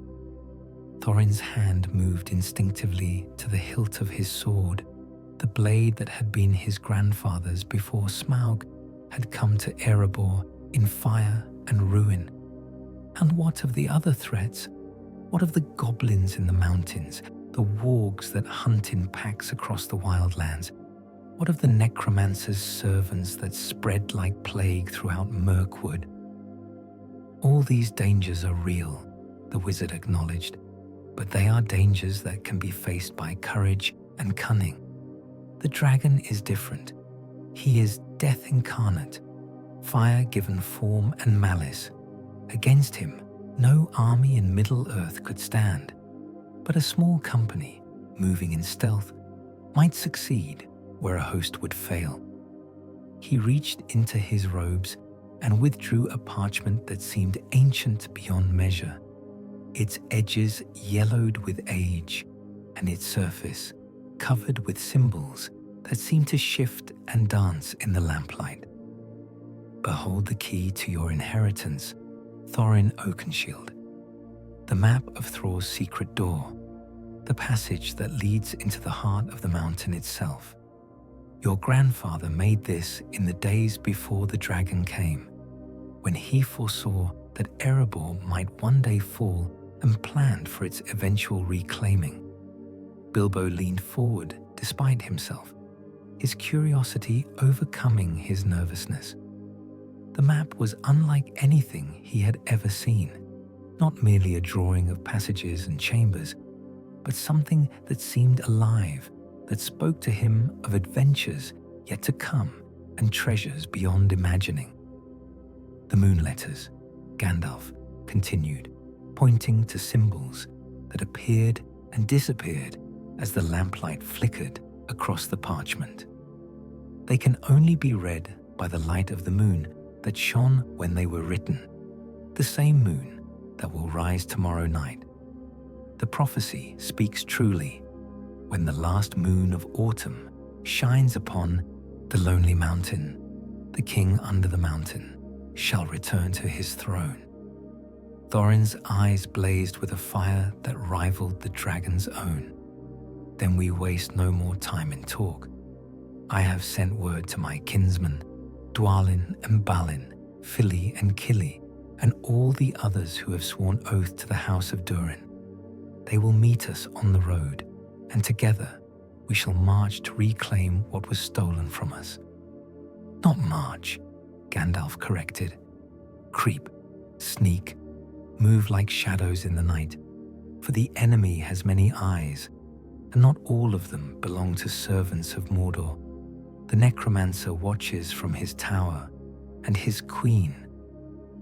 The wizard's voice faltered slightly, as if the words pained him to speak. His queen commands legions of the dead, and her sight reaches far beyond the borders of Mirkwood. At the mention of the necromancer's queen, a shadow seemed to pass across the inn, as if even the name of that fell being could summon darkness to where they sat. Bilbo shivered, though the fire burned bright in the hearth, and reached instinctively for the ring in his pocket. The touch of it seemed to warm his fingers, though he could not say why. "You spoke of a burglar," Thorin said, his gaze turning to the hobbit with an expression that was not entirely convinced. One skilled in moving unseen, in taking what is not freely given. But this one, he gestured at Bilbo with something approaching disdain. This one looks more suited to tending gardens than facing dragons. Appearances can deceive, Gandalf said mildly, though there was steel beneath the softness of his tone. Bilbo Baggins has walked the halls of the Goblin King and emerged unscathed. He has matched riddles with Gollum in the depths of the earth and lived to tell the tale. He has stood before the dragon Smaug himself and walked away with treasure in his hands. Do not mistake him for what he appears to be, Thorin Oakenshield. In the deeps of the mountain, it may be the hobbit who saves us all. The dwarf prince studied Bilbo with new eyes, seeing perhaps for the first time something beyond the comfortable exterior of a Shire hobbit. "Very well," he said at last. "If Gandalf the Grey vouches for him, then I will trust in his judgment. But understand this, Master Baggins. The road ahead will test you in ways that no comfortable parlor ever could. We go to face fire and death, and not all who begin this journey will see its end." Bilbo's throat felt dry, but when he spoke, his voice was steady. "I understand, and I accept the risk. Whatever lies ahead, I will not turn back until the deed is done." Around them, the inn continued its nightly revelry, but for the three who sat in the corner booth, the moment had weight beyond the measuring of mortal years. They had set in motion forces that would reshape the face of Middle-earth, had begun a tale that would be sung in the halls of kings until the world's ending.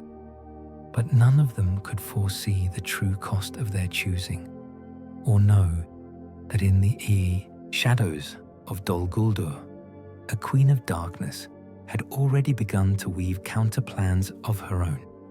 The game was set, the pieces moving, and all the paths led toward a mountain where fire and gold waited in the darkness, and where the fate of all the free peoples would be decided by the courage of the few.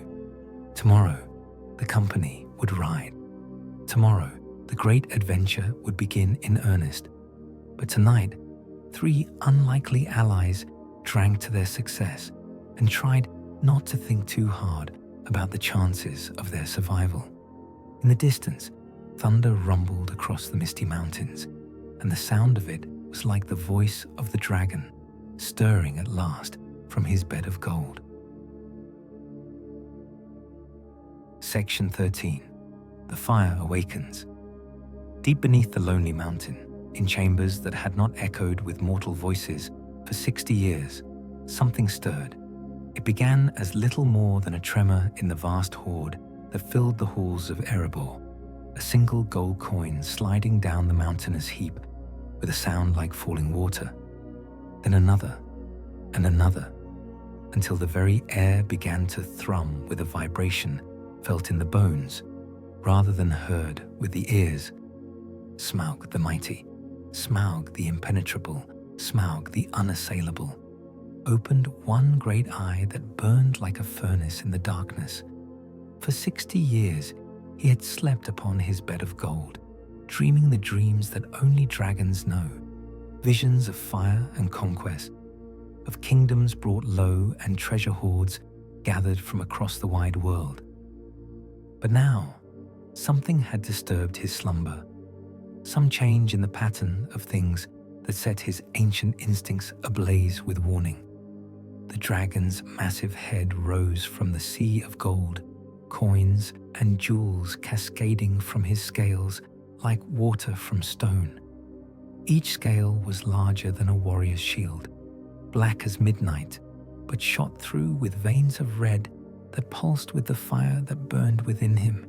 His neck, thick as the trunk of the greatest oak, swayed as he tested the air with senses sharper than any mortal blade. There, faint as the whisper of wind through mountain passes, but unmistakable to one who had spent a lifetime guarding treasure, was the scent of desire, not the simple greed of thieves or the honest want of the poor, but something deeper, more focused, the desire of one who claimed ownership, who believed himself wronged and sought redress. Smaug's lips pulled back in what might have been a smile, revealing teeth like sword blades, each one capable of shearing through steel as if it were parchment.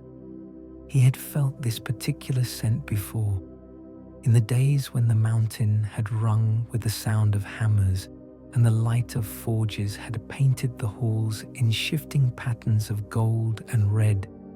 It was the scent of kings, of those who believed that blood and birthright gave them claim to what strength alone could hold. So the dragon rumbled, his voice echoing through the vast chambers, like thunder rolling through mountain valleys.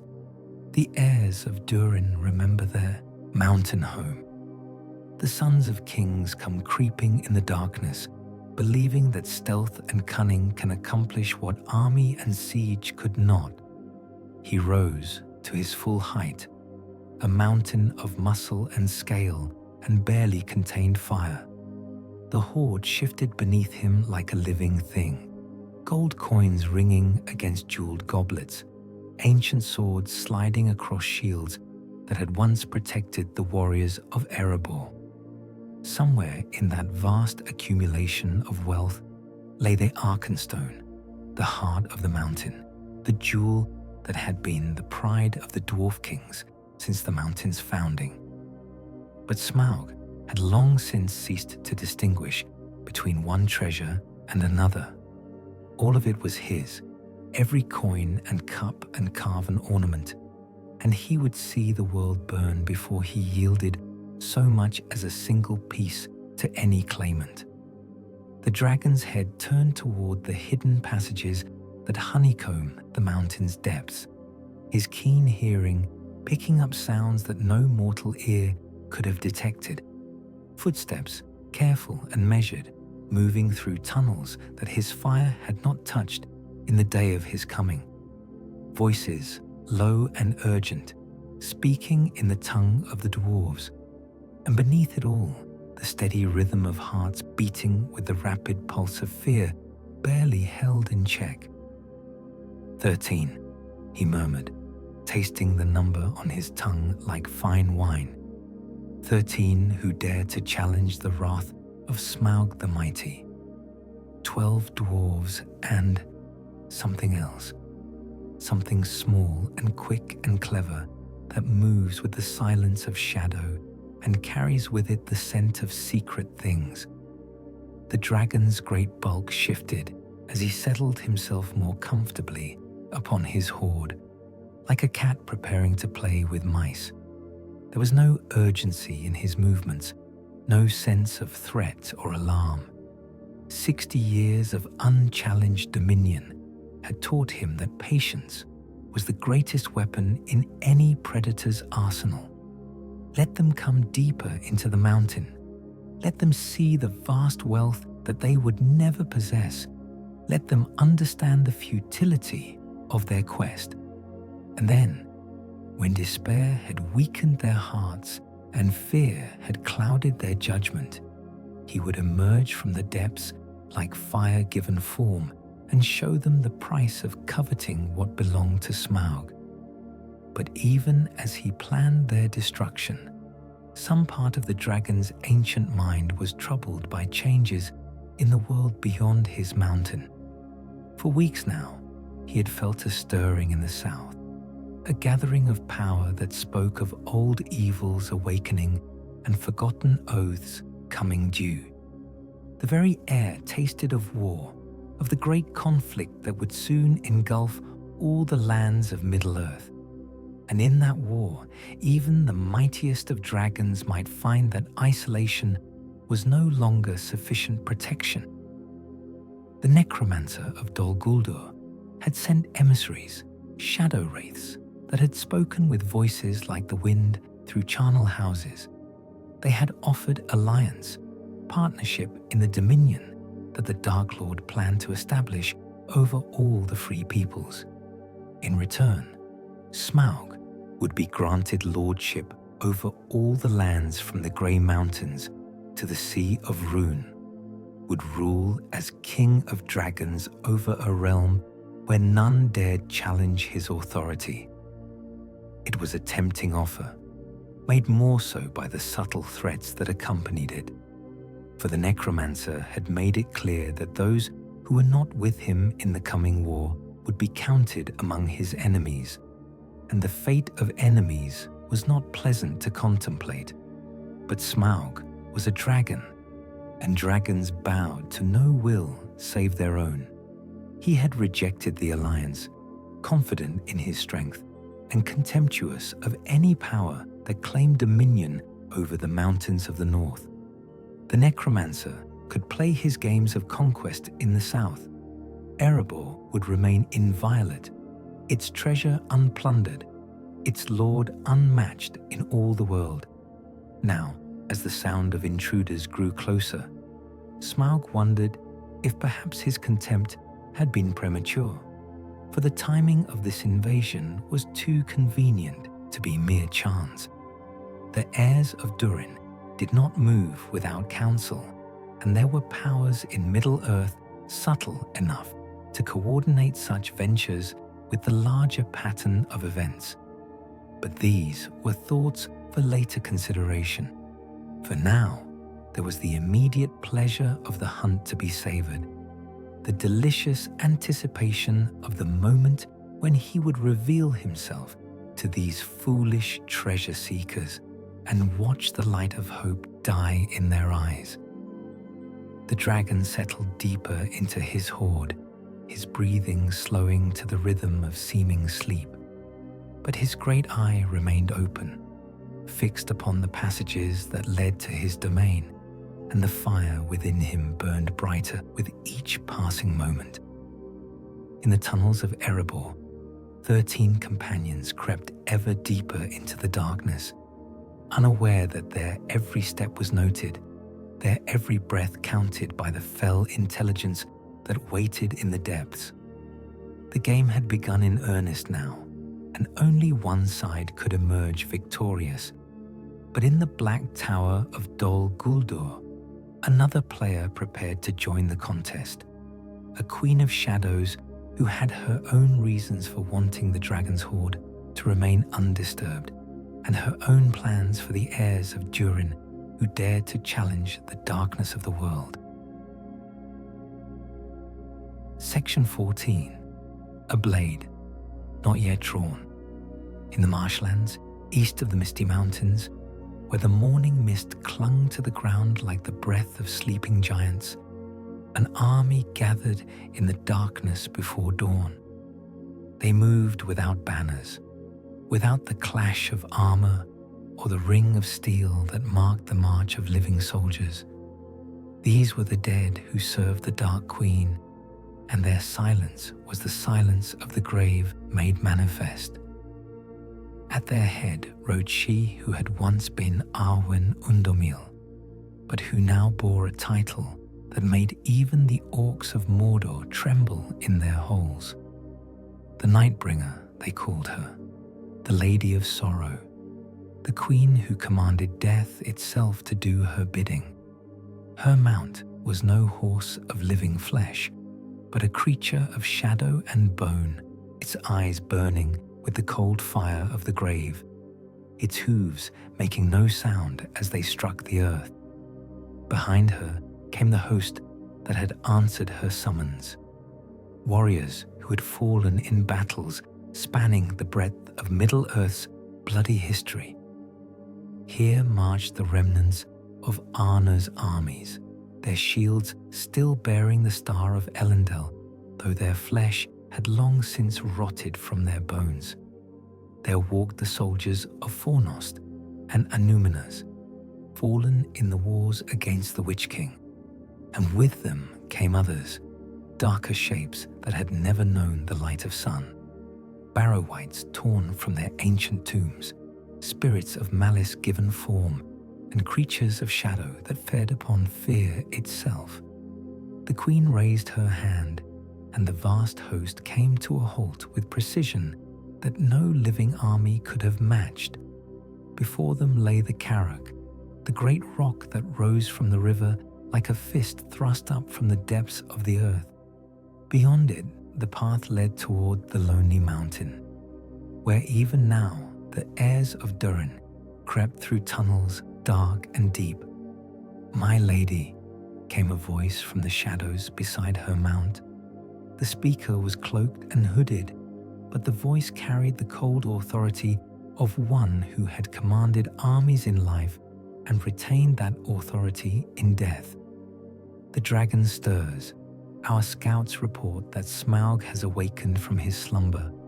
Soon he will discover the intruders in his halls." "Good," the queen replied, her voice carrying across the marsh like wind through a graveyard. "Let the beast emerge. Let him spread his wings and roar his defiance to the sky. The louder his anger, the more attention he will draw from those who would oppose our master's will." She turned in her saddle, her gaze sweeping across the assembled host with the calculating look of a general studying her forces before battle. The White Council meets even now in Rivendell, debating whether to act against Dol Guldur. Gandalf the Grey pushes for immediate assault, while Saruman counsels patience and further observation. They do not yet know that patience will serve only to seal their doom. The hooded figure beside her stirred, and when he spoke again, there was something in his voice that might have been anticipation. "And what of the other one? What of your sister, who rides even now toward the mountain, with hope burning bright in her heart? Will you show her the same mercy you have shown to all who oppose your will?" For a moment, something flickered in the queen's eyes, a shadow of emotion that might once have been love, transformed now into something far more terrible. Araneth comes because she believes love can conquer darkness, that blood ties are stronger than the bonds of power. She will learn otherwise. When she sees what her sister has become, when she understands the futility of her mission, she will kneel before my throne and beg for the privilege of serving the shadow.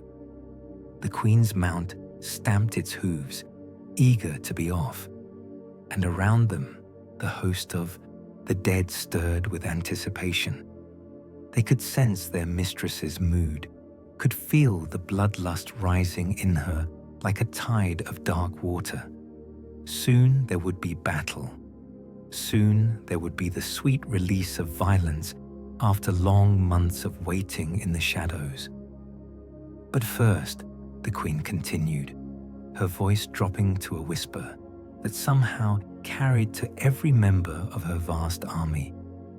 We must ensure that the dragon plays his part in the grand design.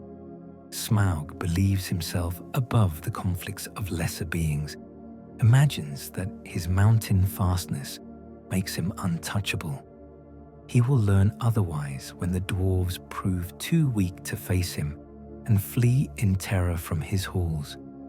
She raised her staff, not the simple rod of wood that wizards carried, but a thing of black metal writhed with symbols that hurt to look upon.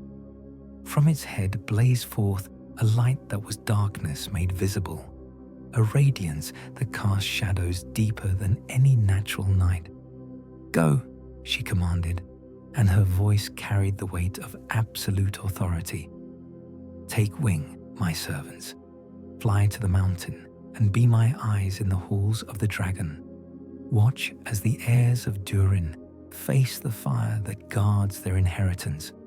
And when they break before his wrath, when they flee like rabbits before the wolf, ensure that their path leads them here, to this place where their doom awaits."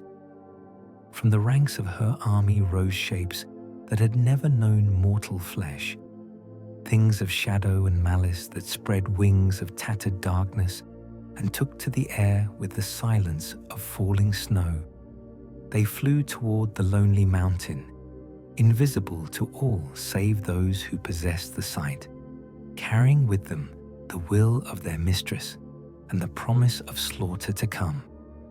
Behind them, the Queen of the Dead settled back in her saddle and allowed herself a smile that would have frozen the blood of any living thing that saw it.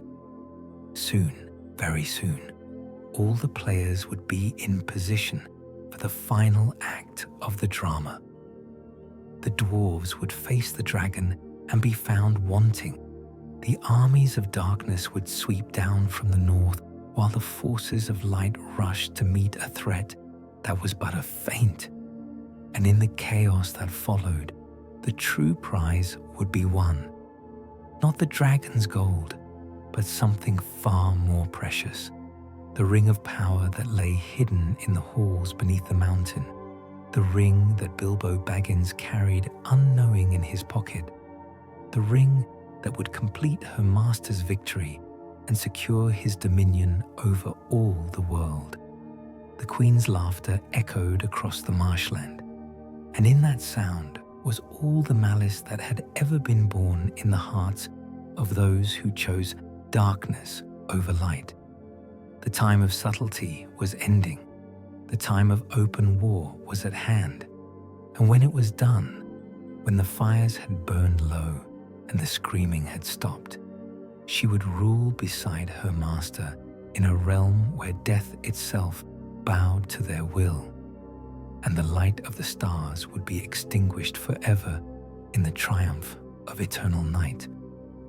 The army of the dead began to move, flowing across the landscape like a tide of shadow, and their destination was the mountain, where fire and gold waited in the darkness.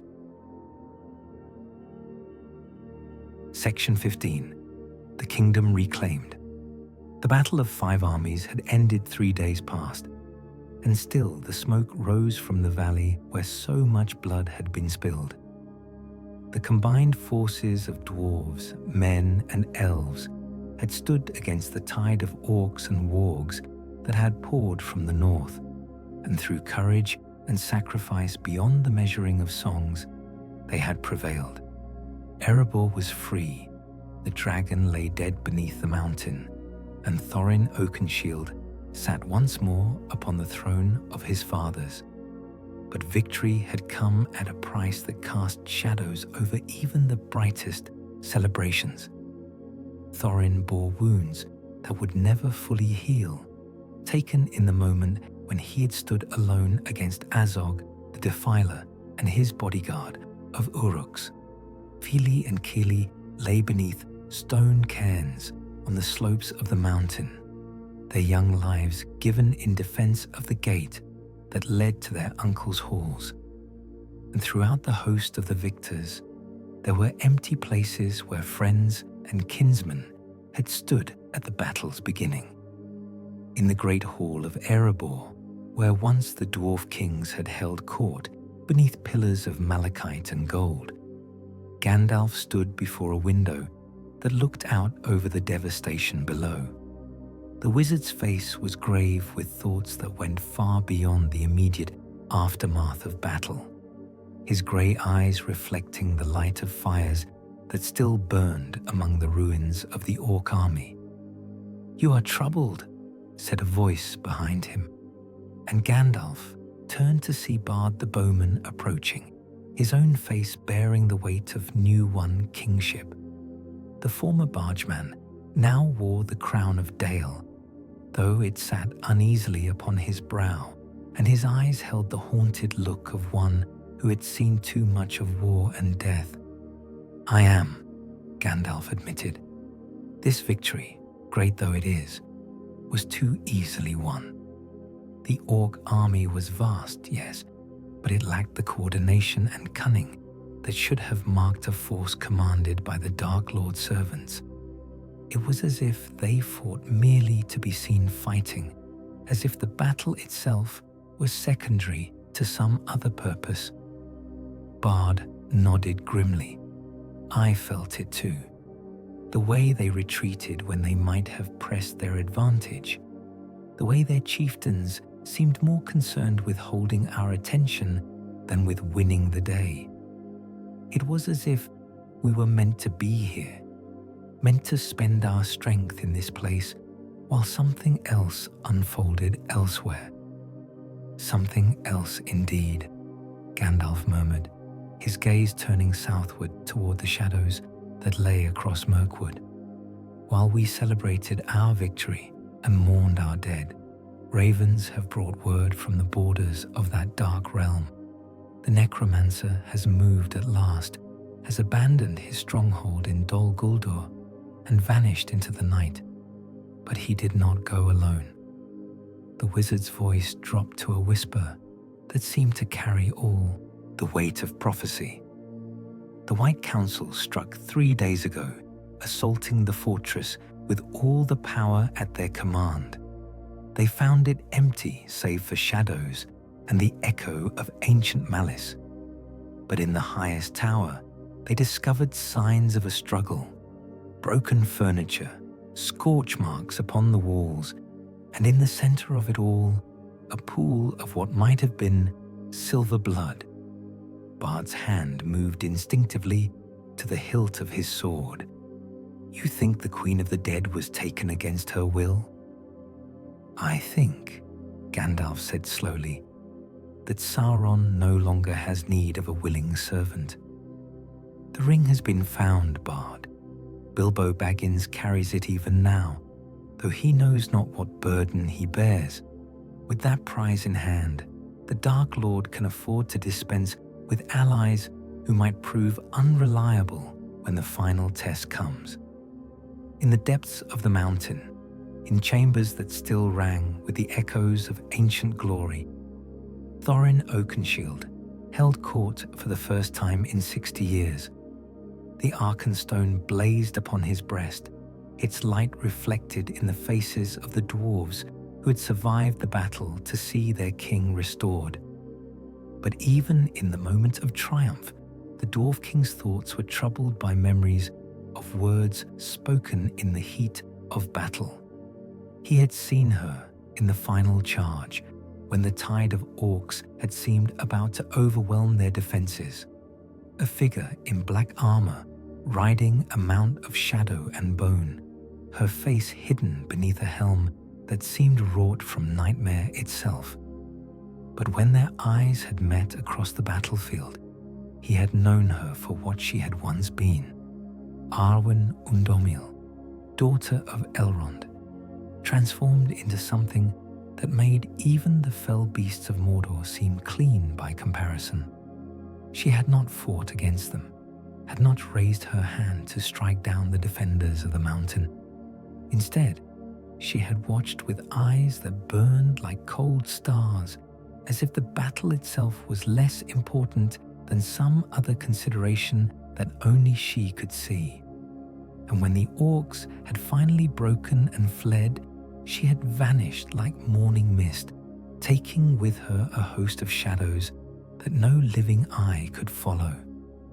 "My lord," came a voice from beside his throne, and Thorin looked up to see Dwalin approaching, his armor battered from the battle, but his eyes bright with victory.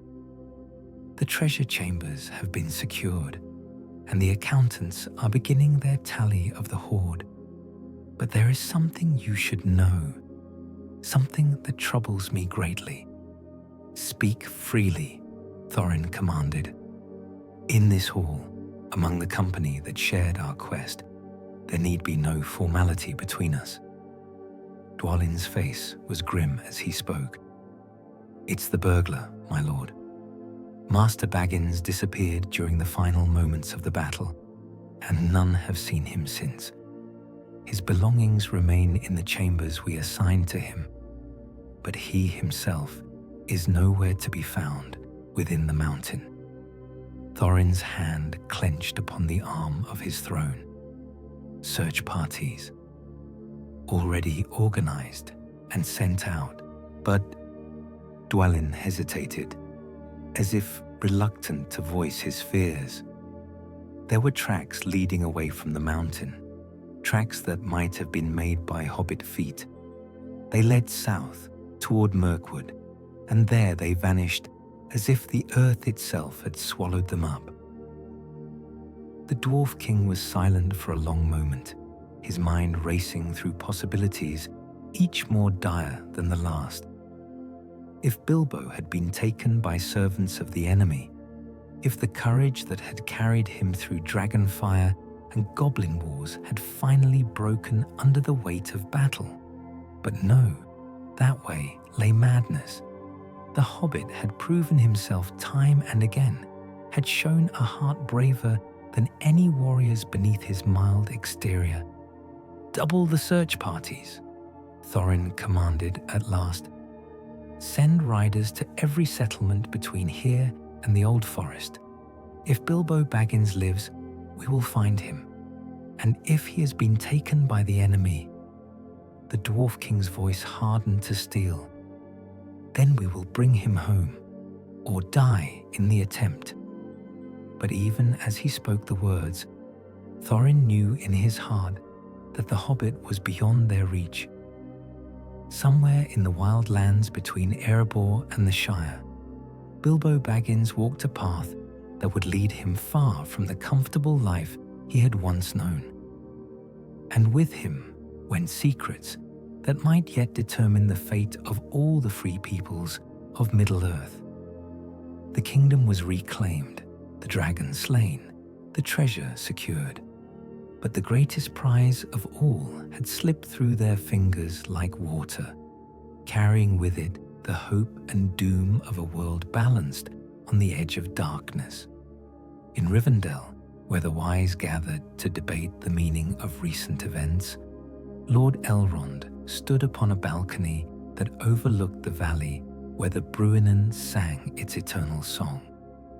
But his thoughts were not upon the beauty that surrounded him, but upon the empty chair at his table where once his daughter had sat in the golden light of evening.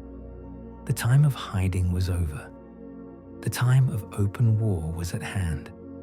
And in that war, every choice made in love or fear, every path taken in hope or despair would echo through all the years to come until the world's ending. Section 16. A ring still sleeps. In the depths of the misty mountains, where ancient tunnels wound through stone that had been old when the world was young, Bilbo Baggins walked in darkness more complete than any he had ever known. His hobbit feet, so well suited to the soft earth of the Shire, stumbled over loose stones and treacherous passages, but still he pressed on, driven by a compulsion he could not name but dared not resist. Behind him lay the battlefield, where armies had clashed and heroes had fallen, where the dragon's death had marked the end of one age and the beginning of another. Before him stretched passages that seemed to lead ever downward, ever deeper into the bones of the earth, where things dwelt that had never known the light of sun or moon. But it was not fear of the dark that drove him forward. It was the voice that whispered in his mind, growing stronger with each step he took away from the world above. The ring lay heavy in his pocket, heavier than any object of its size should be, and with each mile he walked, its weight seemed to increase. No longer was it the simple golden band that had helped him through so many adventures, the magical trinket that had made him invisible to dragon and goblin alike. Now it pulsed with a life of its own, warm against his palm when he touched it, and in its warmth was a promise of power beyond the dreams of mortals. "Come," whispered the voice that had been calling to him for days now, growing stronger as he moved south toward Mordor. "Come to me, bearer of the ring. Come to your master, who has waited so long for your arrival." Bilbo knew he should resist, knew that every step took him farther from safety and closer to a doom that would make the dragon's fire seem like a candle's warmth. But the voice was so persuasive, so reasonable in its arguments. Had he not earned the right to power after all his trials? Had he not proven himself worthy through courage and cleverness beyond the measure of his small stature? The ring was his by right of conquest, won fairly in the depths beneath the Goblin King's throne. And if it could grant him the strength to protect the Shire, to keep his homeland safe from the darkness that gathered in the south. The hobbit paused in his walking, one hand pressed against the rough stone of the tunnel wall. For a moment, the voice faded, and in the silence that followed, he could hear the sound of his own labored breathing, the rapid beating of his heart. What was he doing in this place? How had he come to be walking alone through tunnels that had not known the passage of living feet for centuries uncounted? He tried to remember leaving Erebor, tried to recall the decision that had brought him to this dark place, but the memories slipped away like water through his fingers. There had been the battle, yes, and the great joy of victory. There had been Thorin upon his throne, the Arkenstone blazing upon his breast, and then nothing. A gap in his memory like a page torn from a book. "Do not trouble yourself with such thoughts," the voice whispered, gentle as a mother soothing a frightened child. "Memory is a burden that only the weak choose to bear. You are strong now, stronger than any hobbit has ever been. The ring has chosen you, marked you as its true bearer. All that remains is for you to come home, to take your place at the right hand of power." Bilbo's hand moved to his pocket, fingers closing around the ring's familiar shape. The moment he touched it, the doubts and fears faded like frost before the morning sun. Of course, he was meant to be here. Of course, this was the path he was meant to walk. The ring had always known its true purpose, had always been leading him toward this moment of destiny. He began walking again, his steps more confident now, his direction sure. Somewhere ahead lay Mordor, the land where shadows walked in daylight and the very air tasted of endings. But it was not the realm of evil that the stories made it out to be. It was simply a place where power dwelt unashamed, where strength was valued above the weak virtues that lesser beings prized. As he walked, the ring began to sing, not with voice audible to mortal ears, but with a harmony that resonated in the deepest parts of his being. It sang of conquest and dominion, of a world remade according to the will of those strong enough to claim it. It sang of the end of want and fear, of peace imposed by authority too strong to be challenged. And beneath it all, it sang of the love that its true master bore for all who served him willingly, the tenderness that the Dark Lord reserved for those who brought him what he desired most. The tunnel began to widen, its ceiling lost in shadows that no light could penetrate. Carved into the walls were symbols that seemed to shift and flow in Bilbo's peripheral vision, writing in languages that predated the awakening of the elves. But somehow he could read them, could understand the messages they carried across the centuries. Welcome, ring-bearer. Welcome, chosen of the One Ring. Your journey is nearly at its end. Ahead, the tunnel opened into a vast chamber where fires burned without fuel and shadows moved with purpose and intent. At its center stood a figure that Bilbo recognized despite the changes that captivity had wrought upon her. Arwen Undomiel, daughter of Elrond, but transformed beyond recognition. Her beauty remained, but it was the beauty of winter storms, terrible and implacable. Her eyes burned with power that had consumed mercy, and her smile was the smile of one who had learned to find joy in the suffering of others. "My lord has been expecting you," she said, her voice carrying harmonics that spoke of authority beyond challenge. The ring calls to its master, and its master calls to you. Will you surrender what was never truly yours, bearer? Will you give freely what will be taken regardless? For a moment, Bilbo hesitated. Some small part of him, the part that remembered the comfort of Bag End and the simple pleasure of afternoon tea, cried out in warning. But the voice of the ring was stronger, drowning out all other considerations with its promise of power and belonging.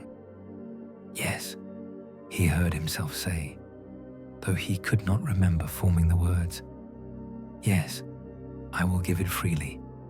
He reached into his pocket and drew forth the ring, holding it out toward the transformed elf lord. In the light of the shadow fires, it gleamed like a star fallen from the heights of heaven, beautiful beyond description and terrible beyond comprehension. But as Arwen reached out to take it, her fingers stopped just short of the golden band. Her eyes widened with something that might have been surprise or recognition or the dawning of a memory long thought buried. "No," she whispered, and in that single word was all the anguish of 20 years spent in shadow. "No, this is not. I remember." The chamber began to tremble, as if the very foundations of the mountain were shifting. From somewhere far above came the sound of singing, not the dark harmony of the ring, but something cleaner, brighter, that spoke of starlight and running water and all the beauty that endured despite the malice of the world. Arwen staggered backward, one hand pressed to her forehead, as if trying to push away thoughts that brought her pain. "My sister," she breathed. "Araneth comes. I can hear her calling across the darkness." And in that moment of recognition, of remembered love breaking through the barriers that corruption had built around her heart, the spell that held Bilbo began to weaken.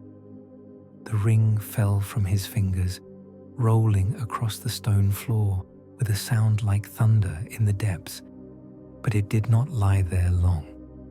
From the shadows came another figure, one whose presence made the very air grow cold with malice.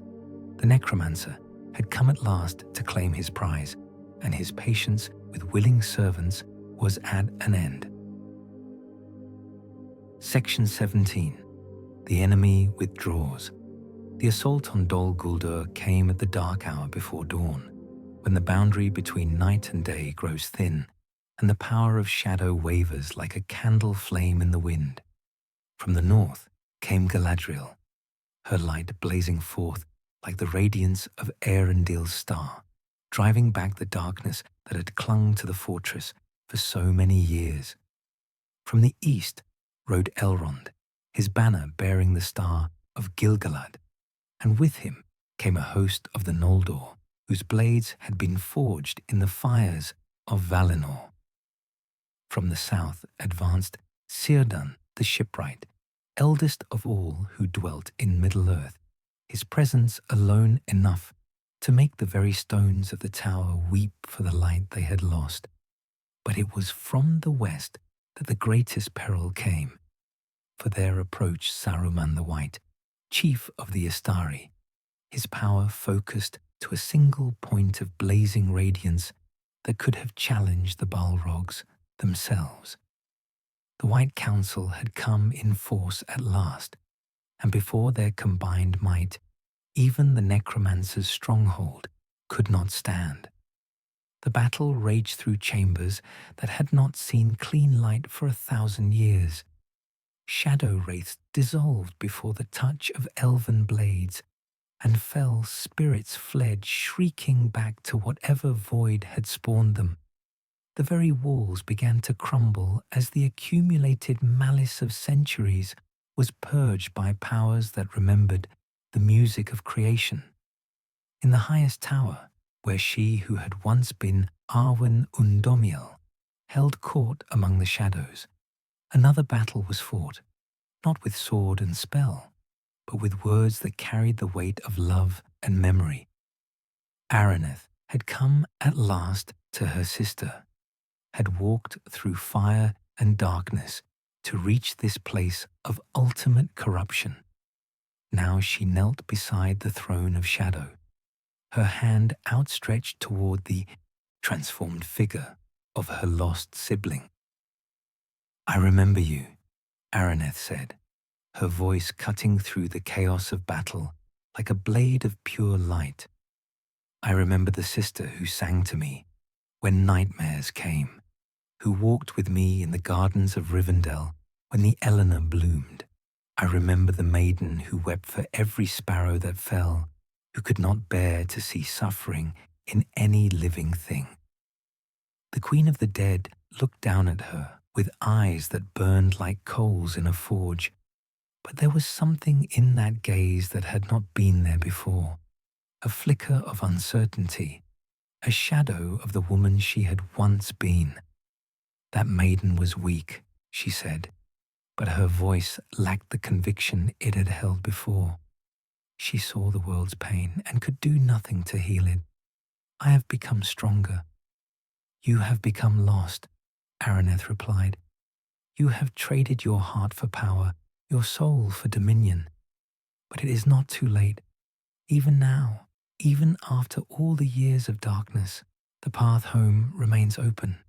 You need only choose to walk it." Around them, the tower shook as the forces of the White Council pressed their attack. Stone fell like rain, and the shadow fires that had burned for so long began to gutter and fail. But in that moment of destruction, something else began to stir.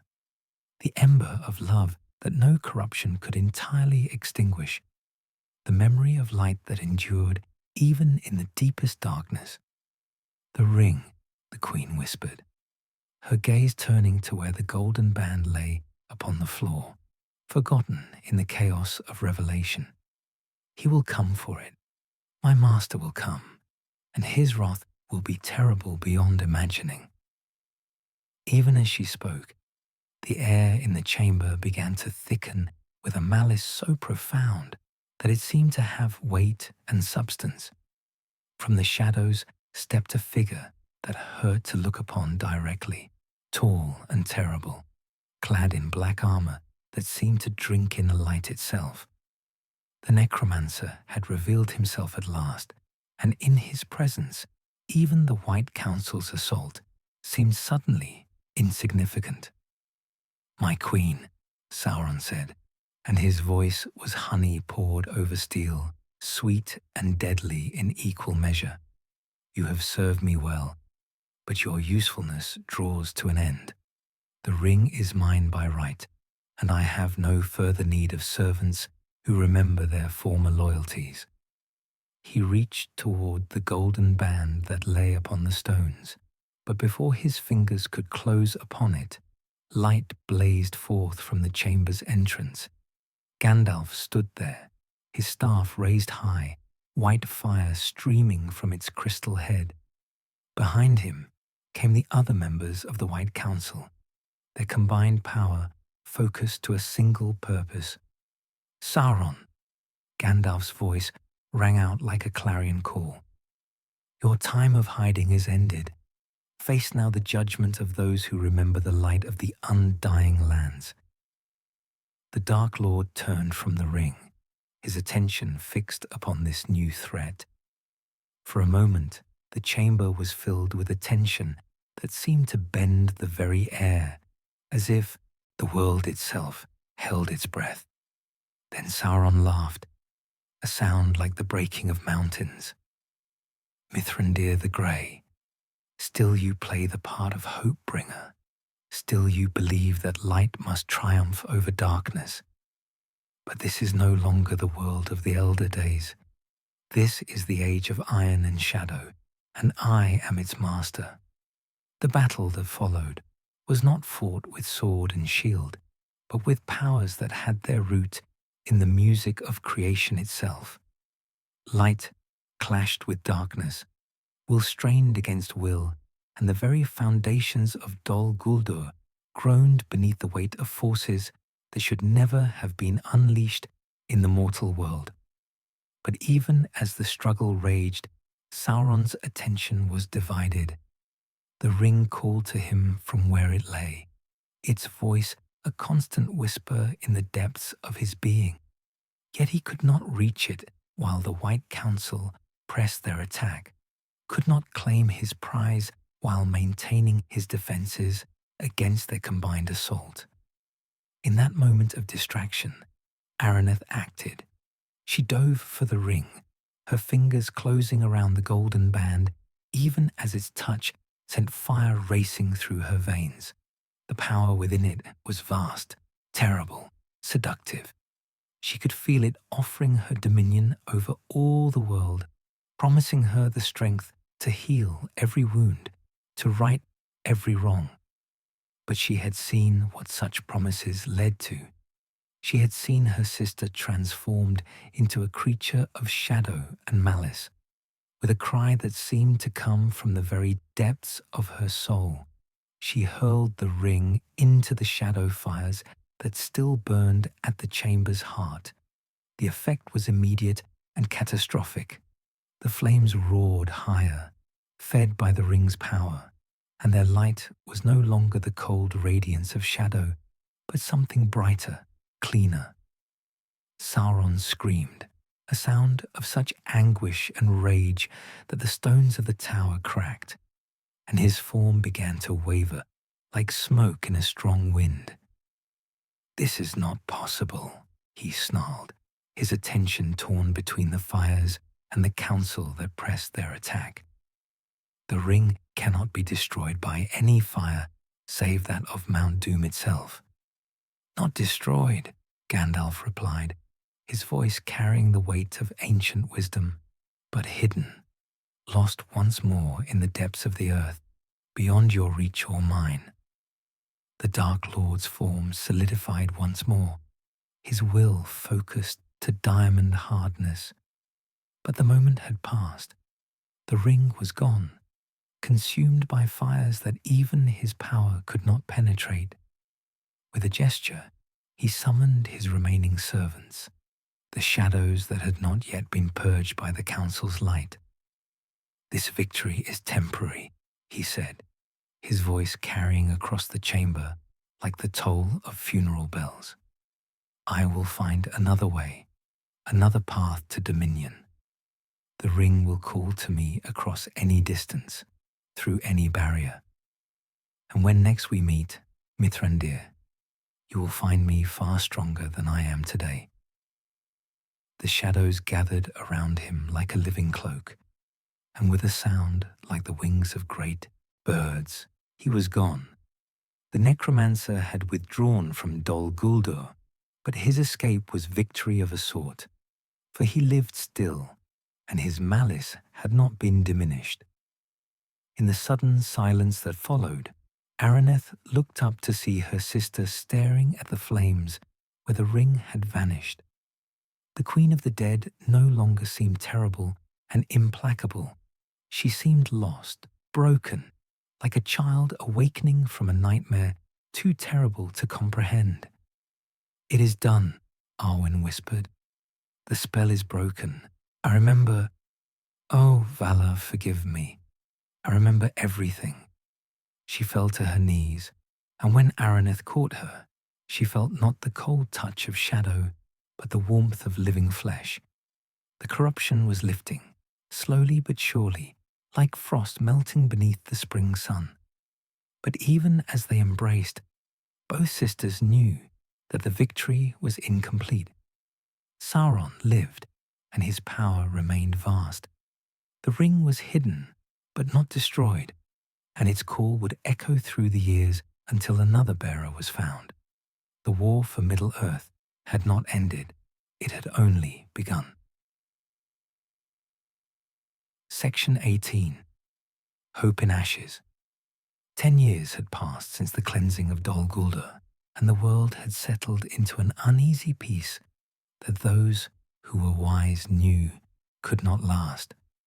In Rivendell, where the leaves turned gold and red with the coming of autumn, Lord Elrond sat in his study surrounded by books and scrolls that spoke of prophecies yet to be fulfilled and dangers yet to be faced. Before him lay a letter, written in the careful script of the Shire's postmaster, bearing news that would have seemed insignificant to any save those who understood the deeper currents that moved beneath the surface of events. Bilbo Baggins had returned to Bag End, the letter reported, though none could say where he had wandered in the months since his disappearance from Erebor. He seemed unchanged by his journey, if anything younger and more vital than when he had left. But there were those among his neighbours who whispered of strange lights seen about his windows in the deep watches of the night. Elrond set the letter aside and turned to gaze out the window toward the garden where his daughters walked in the fading light. Arwen, the true Arwen, restored to herself through love and sacrifice, moved among the flowers with something of her old grace, though shadows still lingered in her eyes. Beside her walked Araneth, grown older and wearier in the years since Dol Guldur, but with a peace about her that spoke of burdens willingly borne and duties faithfully discharged. The Elf Lord's thoughts turned, as they often did in these quiet moments, to the ring that had vanished into the shadow fires of the necromancer's tower. Gandalf had spent months searching for any trace of it, delving into archives and consulting with the wise. But the golden band seemed to have vanished as completely as if it had never existed. Yet Elrond knew that such artifacts were not so easily lost. Somewhere in Middle-earth, the Ring of Power waited to be found again, and when that day came, all their careful peace would crumble like autumn leaves before the storm. In the Shire, in the comfortable parlour of Bag End, Bilbo Baggins sat before his fire and tried to write the story of his adventure. But the words came slowly, if at all, for there were parts of his tale that seemed shrouded in mist, events that he could not quite remember no matter how hard he strained his mind. He had begun the account a dozen times, only to find himself staring at blank pages, his pen dry in his hand. The ring finger of his left hand bore a pale band where something had once rested, though he could not recall what ornament he might have worn there. Sometimes, in dreams, he seemed to remember a golden circle that caught the light like captured sunfire. But the memory faded with the coming of day like frost before the morning sun. There were visitors sometimes, rangers who came in the night and spoke with him in voices too low for his neighbours to overhear. They asked strange questions about his time beneath the mountain, about things he might have found in the dark places of the earth. But Bilbo could tell them nothing, for that part of his memory remained as blank as fresh snow. In the grey havens, where the ships of the Elder waited for the tide that would carry them into the west, Círdan the shipwright worked at his eternal task of building vessels for the sea-longing of his people. But his thoughts were not upon craftsmanship or the call of distant shores. They were upon a conversation he had held with Gandalf in the days following the fall of Dol Guldur. The ring endures, the wizard had said, his grey eyes troubled by visions that only he could see. Hidden now, yes, and beyond the reach of immediate evil, but it was made to be found, and found it will be when the time is ripe. We have bought ourselves years, perhaps decades, but not the victory we hoped for. And what then? Círdan had asked. What shall we do when the ring emerges once more into the light of day? Gandalf had been silent for a long while before answering. We must prepare, he had said at last. We must watch and wait and trust that when the hour of greatest peril comes, there will be found those with the courage to bear what must be borne. Now, as the shipwright's hands shaped wood that had grown in the forests of Lothlorien, he wondered if such courage would indeed be found when it was needed. The great deeds of the elder days seemed distant as fading stars, and the heroes of legend slept beneath stone and grass. What hope could there be in an age when even the wise were uncertain, when the greatest powers struggled against shadows they could not fully understand, yet hope remained, fragile as morning frost, but no less real for its frailty. In the Shire, young hobbits played in gardens that knew nothing of war or darkness. In Rohan, horses ran free across grasslands that stretched to the horizon. In Gondor, the white tree bloomed in the court of the citadel, its flowers bright against the stone. And in Rivendell, as night settled over the hidden valley, Araneth stood upon a balcony that overlooked the Bruinen and listened to the ancient song of the waters.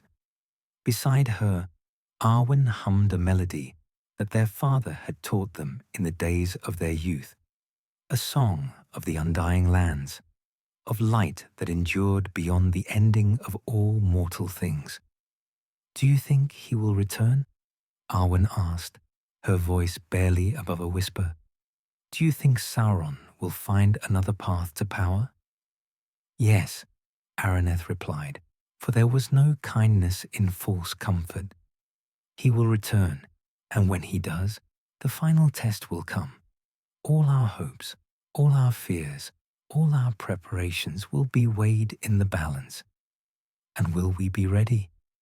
Araneth smiled, and in that expression was all the love that had brought her sister back from the darkness, all the faith that had sustained her through the long years of watching and waiting. We will be as ready as courage and wisdom can make us, and that, perhaps, will be enough. Above them, the stars wheeled in their courses, ancient beyond the memory of elves, constant beyond the fear of mortals. They had looked down upon the music of creation, had witnessed the making of the world and all the sorrows that had followed. They would look down still when the last ship sailed from the grey havens, when the dominion of men began and the elder days passed forever into legend. But for now, in this moment of quiet between one storm and the next, there was peace.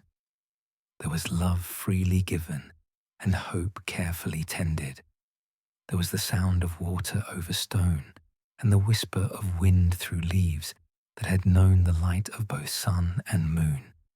And in a hole in the ground in the Shire, where the most unlikely of heroes sat before his fire and tried to remember dreams that might have been prophecy, there was the promise that when the darkness came again, as it surely would, it would not find the world unprepared. The mystery of Aragorn's missing sister had been solved, but it was only the beginning of a tale that would echo through all the years to come, until the world was remade and the light of the Eldar passed forever into the west. The end. Thus ends the tale of Araneth and Arwen, daughters of Elrond, and of the shadow that fell upon one, and the love that redeemed her. In the years that followed, bards would sing of the sister who walked into darkness to bring her sibling home, and of the price that was paid for victory over evil. But that is a song for another day, when the fire burns low and the night is deep, and hearts have need of tales that speak of hope enduring beyond all despair.